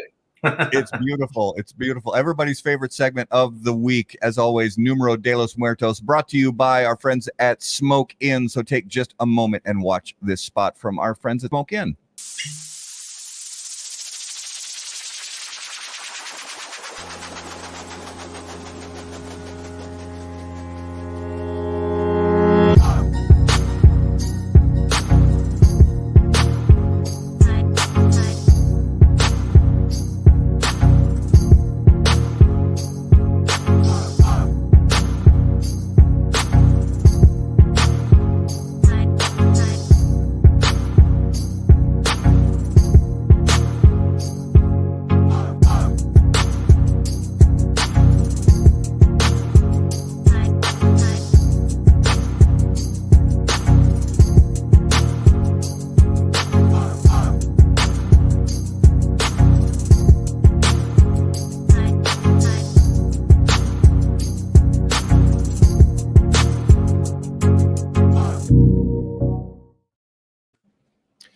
All right. Numero de los Muertos brought to you by Smoke Inn, episode 110. Garrett, what do you have for us this week? All right. Well, since this week was a out of the box episode, I went out of the box with Numero de los Muertos. Ooh. So, Jason, as we explained before the show, I give a number and we play a 20 questions between you and Matt and our audience to try and guess how these people died.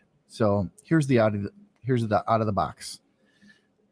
A university did a study and found that only 25% of people die from this on television, but in reality, 92% die from this in the real world. What is it?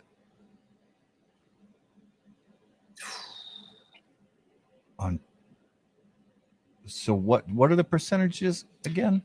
On television and in movies, 25% of people die from this, but in reality, it's 92%. Put me down for cancer. Ooh, it's a good guess, but no. Are these are real numbers? These are absolutely real numbers. But you didn't give us a number. It's a percentage. Oh, yeah. This is outside the box because usually you just give us a number. Yep. It's throwing me off my game, man. Ooh, Chad, gunshots. I like it. Well, yeah, because people die from gunshots all the time in the movies and TV. Yeah, that would be opposite. You said 25% in movies, right? 25% in so movies. It's got to be something that's not that often in movies. So that's why I would say some sort of do we get questions? Is it some health related? Like you can absolutely ask questions. I would say it's something like that, like alcoholism or drug overdose type thing, because that's not that common in movies to see. Yeah, is it common in is it some type of medical condition? Yes, health condition. It is. Yes. Do we have to be super specific, like liver failure? It's not that specific. Okay. So it's not gunshots. Heart disease. It's not broken bones. Heart attack is a good guess, and we're getting warmer. Broken bones, gunshots. And I'm gonna flip it a little bit and say, let's say, on television and movies, this particular thing is 75% successful, when in reality, it's only 8% successful. Oh wait, like CPR? It is CPR. Winner, chicken dinner. Nice. Yep. So that makes a lot of sense. So movies and TV. Yep. Including like all the hospital shows, all the cop shows, all the, they did this big study and went back, like, I want to say 30 years of TV and movies where there were CPR given. And the number was 75% survivability. When in reality, the revive rate is in the 20s, but the survivability, like the people that actually live to have a life, is only 8%. Wow. In reality. In reality. So and yet again, it's something else that reminds me that movies always create a narrative that people that sifts into reality. They think that they can do that stuff. Yeah. They think that they can get into a car accident and walk away because they see it in movies. Something else that has made it into my career is with the card cheating stuff. They think that cheating in a card game is like everybody's got a knife and a gun under the table, and it is the furthest thing from the truth. And if you get caught in a game, like they're going to drag you out and beat the hell out. No, it's actually the cheat just says no, I didn't, and then it's just an argument, like a weird tense. Well, we don't want you to come back anymore. Yeah. And I what am I going to do? Say, yes, I was cheating in your game? Of course, I'm just going to deny it. So there's no real hard evidence and proof. So, but in the movies, it's some big thing where all of a sudden I get grabbed by the thing and a gun's in my face and I fess up and it's just not like that. It's not Ocean's 11 by any means. Yeah. You're ripping your friends off. That's for sure. while they're watching the game. That's what it's like.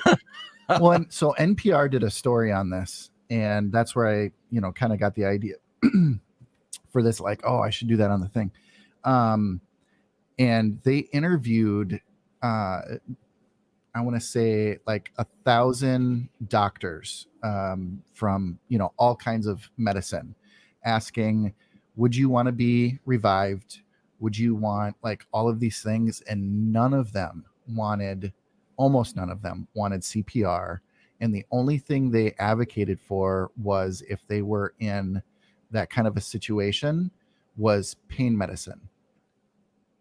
And that was it. Wow. Like no tubes, no ventilators, no CPR, just pain medicine. Wow, everybody's living a happy life out there. Right? And I'm not The here. ride's over. Ride's over. Just give me some pain meds.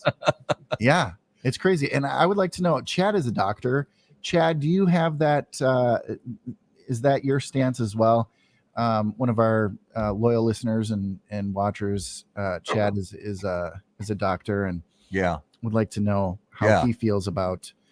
Do you see those same statistics in your hospital, and would you want to be revived and all that jazz? Yeah, I want to know that. That was a good one. That was way outside the box for what we normally do. Yeah, I like it. And I'm gonna give the win to both Jason and Greg. Yeah. Because I think because of the delay, they came in at the same time. So yeah, Greg, that was good. We don't always give away prizes, but Greg, send me an email, matt@howaboutthatcigar.com. Send me an email with your address. I'm gonna get you a prize. So because you had that guess right around the same time Jason did. So thank you for all you guys for watching. So Chad says, yeah, pretty much. If you code in the hospital, there's only about a 10% chance you walk out of the hospital. Man, this is a very light and fun, uplifting sort of segment that we have right now. Yeah, happy times. It's morbid, but we love it. So that is this week's Numero de los Muertos. And again, Numero de los Muertos brought to you by Smoke Inn. So, Jason, some non-cigar, non-magic related questions. This is the 20 question things? No, these are just fun lightning round questions. Go for it. So, if you could hear the thoughts of one living person for 10 minutes, who would it be and why? Oh my God, Donald Trump. I want to know what's going on in there. That's a very common answer. What the fuck is going on up top? People just want to know what in the hell is going on. Yeah, I just want to peek in there and see and just kind of tinker around a little bit. Oh, man, both sides of the aisle. Yeah. Yep. Yeah. All right. So, Jason, if you were about to get into a fight, what soundtrack music would come on? Something from the 80s. Something Jump. Yeah. Jump? Yeah, some Van Halen kind of. Van Halen Jump. I like it. I love that. Yeah. All right. Choose one of the following. You could hit a home run as a starting pitcher. You could score a touchdown as a defensive lineman. You could score a goal in a hockey game as the goalie, or a goal in a soccer game as the goalie. Baseball, first one. Baseball. Yeah, very common answer. Definitely my answer as well, always. If you could bring back any fashion trend from the past, what would it be? Scott. I'll be honest. As a blues guitar player, watching Albert King play back in the 70s, he always had his suit jacket open and a white shirt with the white unbuttons with the big white thing. If you watch Goodfellas, Casino. The long collars that are open. That still looks badass today. I know it's dated, but it still has like when you see in the movie, it still looks cool. Yeah, I love it. Yeah, Harry Connick tried to bring that back in like the mid '90s, and it never. It did not work. But he rocked it pretty well. He rocked it pretty well. Did you have a particular teenage celebrity crush? So when you were a teenager, a celebrity. Oh, Britney Spears for sure. I mean, she had just blown up and I went to a Britney Spears concert with a friend. He got free tickets. He won off a radio show. And we went, they were like third row or something like that. So here we are, like two 15-year-old kids going to see Britney Spears. And it was nothing but like 7-year-old kids around us. Yeah. It was the most awkward thing in the world. And then also I remember that afterwards, I mean, we can't turn down free tickets to go see Britney Spears. And it was a hell of a show. I mean, it's not my music. It's not my cup of tea at all. But I mean, they made the whole arena rain. So I'll say it again. The arena they played in rained. They brought in rain machines like from the movies.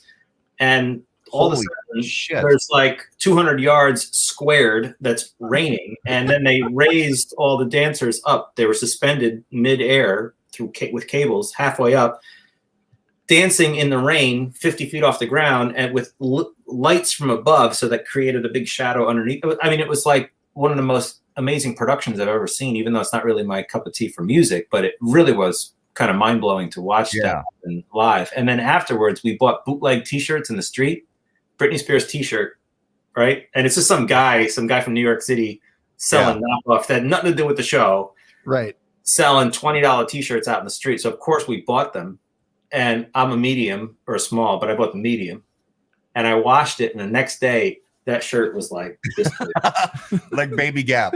Yeah, I'm telling you, the shirt was a foot by a foot. I've never seen a shirt shrink like that in my life. Yeah, we call that schmedium. Yeah, and it was hilarious because you had to put it on and take a photo of me in a Britney Spears t-shirt. Please tell me you with still her have that completely t-shirt. Stretched out, like she was totally distorted like crazy, and like every wrinkle of skin was showing right through the shirt. And you couldn't put your arms down; they were like stuck up like this. That was a good time. It again. Oops, I did it again. Please tell me you still have that t-shirt. I don't know, but I know I have that picture somewhere. Awesome. I love that. I hope to see that someday. So if you could add any person's face to Mount Rushmore, any person at all, they don't have to be presidential or founding father, anything, anybody's face to Mount Rushmore, who would it be? That is a really tough question. That's a great question too. I don't know, because you don't want to go like, is it personal, or is it someone that's done great things for everything, or somebody you just really appreciate? I'm gonna have to get back to you. The answer I've got is so obscure, I don't know if anyone will even know it. But there's a guy named Robert McKee who wrote a book about story. Okay. And it changed my life and how to perceive story. And story is what keeps our whole world going. You know, telling stories of the past and how you and I are. What are we doing? We're here telling stories. Yeah. So you see how it's every story is like everywhere. And story is in my trip when I perform for people. I'm following the same concepts, but he broke it down in a way that made it much more understandable. You and I just enjoy telling stories, and the theory ends there. But he goes in depth. So it's an odd answer, but that guy really changed how I view everything in life. Nice. So yeah, Robert McKee. I love that. Yeah, absolutely. All right, so let's go to this week's Notable Smokable. And Notable Smokable, as always, is brought to us by our friends at Ace Prime Cigars. Ace Prime, notable cigars, notable passion, notable purpose. So, Jason, each week we quickly mention a cigar that we have smoked recently that caught our interest. It could be a cigar that's brand new to the market that we tried for the first time, or it could be a cigar that's an old favorite that we just smoked for the first time in many years. So is there something that you had recently that kind of fits that criteria? Well, last week I noticed I had a little extra time. And when I keep time, I always keep time with Seiko. Number one brand of watches for a lifetime. Consistent, reliable, steady. A true workhorse of keeping time. And when I had that extra time, it was just before I went to mow the lawn with my Toro lawnmower. Because when craftsmanship, such a clean cut. Because when craftsmanship meets quality, that can only mean one thing. Toro. Now, my favorites, and when you're looking to keep cigars fresh, look no further than Ziploc. My favorites lately have been these Ashtons. They are just my camera's not going to focus on it, but these are through the plastic. They're every time. Yeah. It's a great draw. It's a great that thing where you just after you draw, you just kind of sit in it. Yeah. And it's just absolutely delicious. So I've really been enjoying the Ashtons. My Romeo and Julietta's, I've been smoking quite a bit. And you know what I just finished, actually? A big batch of these. They're worth a shout out. Oh, actually, they're all gone. So you know they were good because they're gone. I was going to show you one, but there's none of them. Thought I had one left. The Camachos. Okay. These red wrapper Camachos. I was out in Vegas right before the pandemic started, and I went into this Davidoff cigar shop, Criollo? and they had this kind of limited edition Camacho that was just excellent. And so I had it there. And when I came home, I went to CI Cigars. Cigar International. There's a Tom's. I'm sure you guys know all the cigar bulk type places. And I found a good deal on them and ordered them. Oh, and by the way, these Davidoffs. These. I've really been enjoying these. So very good. So good. But not only that, for some reason lately I've enjoyed the smaller because it's only like a 10-minute smoke. Yeah. That means in the middle of the day or something between students or between I don't have just on a busy day, for example, I can just get away for 10, 15 minutes. Yeah. That's the great way to smoke there. At the end of the night, 7 o'clock, 8 o'clock, whatever, then I can smoke something and enjoy it. I don't like the idea of starting something and leaving it and coming back.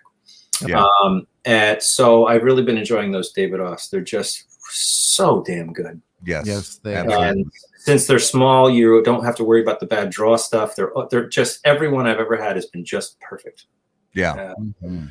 So it's interesting that you mentioned Camacho because my notable smokable this week was also a Camacho that was so they did this for a few years. They did this thing called the Brotherhood series when every year they would release a different sort of special blend as part of the Brotherhood series. And I want to say it was 2014 or 15. They did one called the Shellback, and I'll shamefully hold my phone up to the screen there, and they had this bright green color to the graphics on the band. And it's interesting because it's one of the Brotherhood series that a lot of people sort of in the cigar community really didn't dig on very much, but I loved it. And I have maybe 7 or 8 left in a box just sitting in the bottom shelf of my humidor. And I was rifling through it last week looking for something to smoke and saw that and said, yeah, I haven't smoked one of those in a year or so. Let's try it.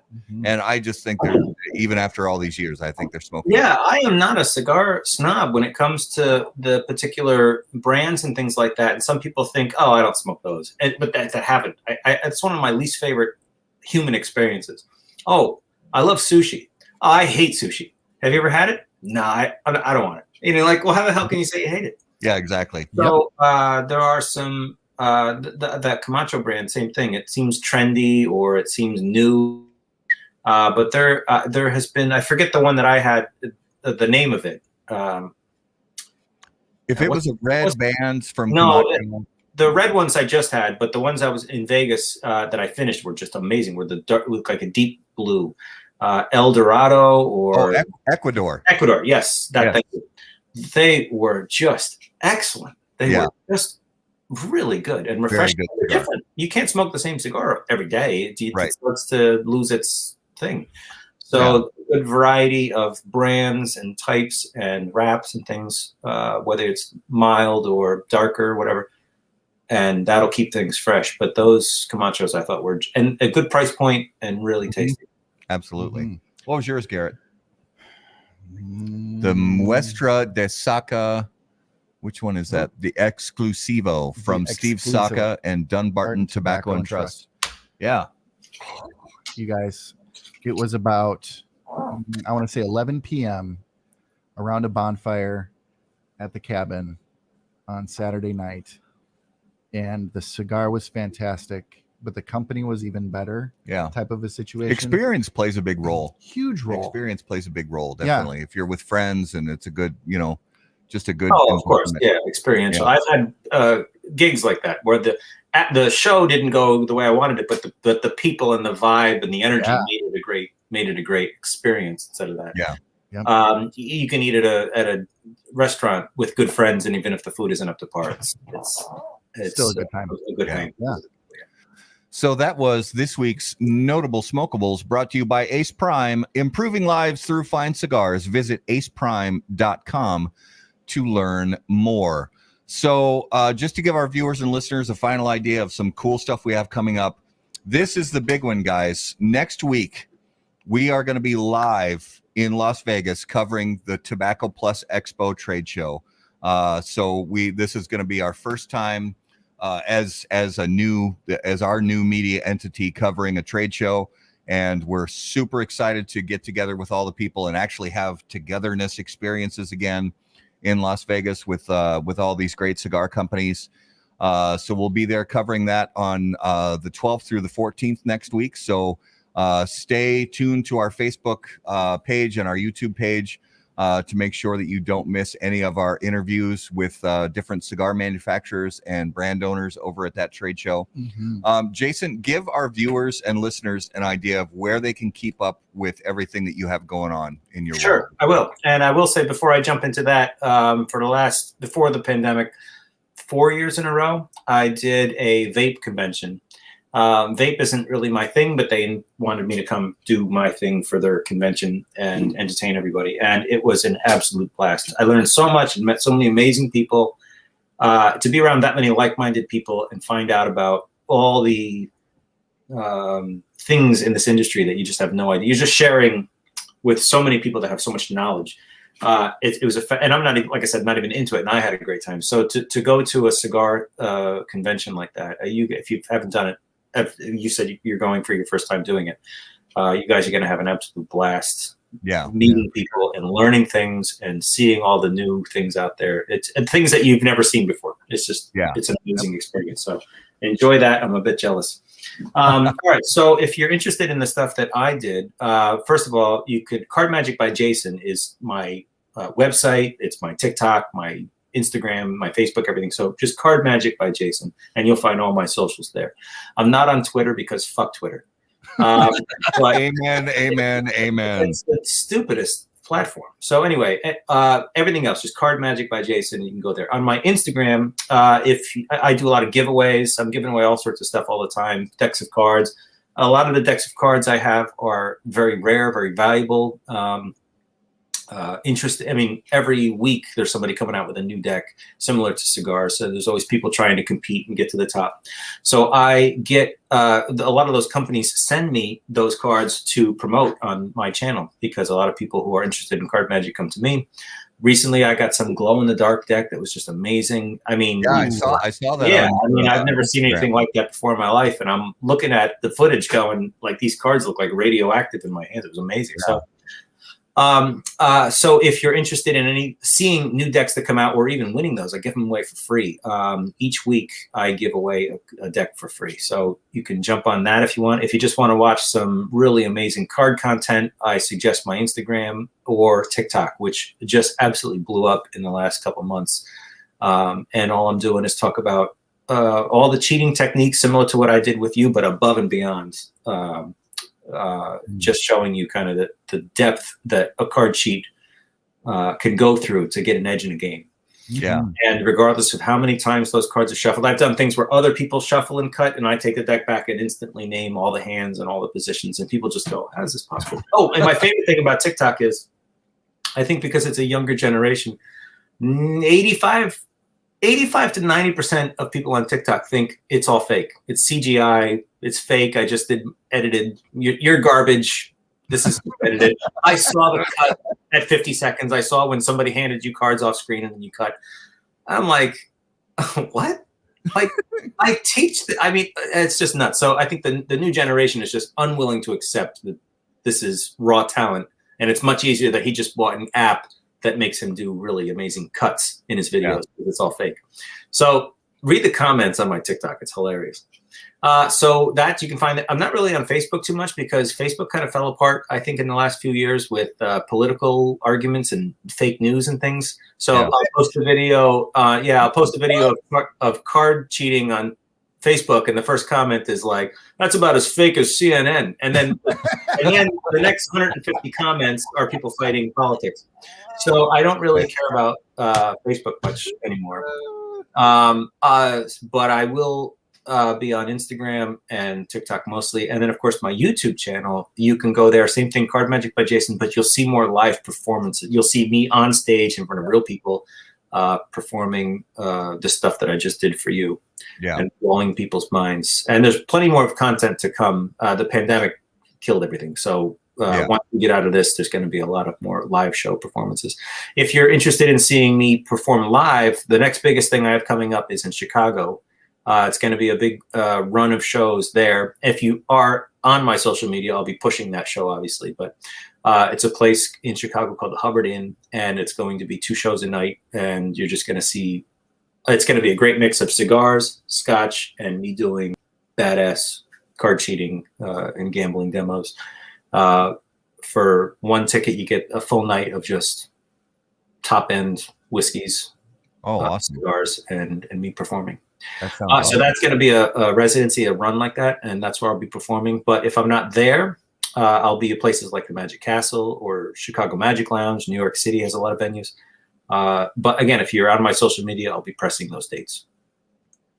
And real quick, before we go, have you ever dabbled in cardistry? You know what? Cardistry is kind of like a bartender that juggles the bottles just before he makes the drink. Yeah. And that's amazing. But if my drink tastes like shit, then I don't care how high you can spin that bottle, brother. Like, my drink tastes like shit. So I was never really drawn into that. It is a force. It became its own thing. Card magic was a thing, and then cardistry kind of grew out of that and then became its own like amazing thing.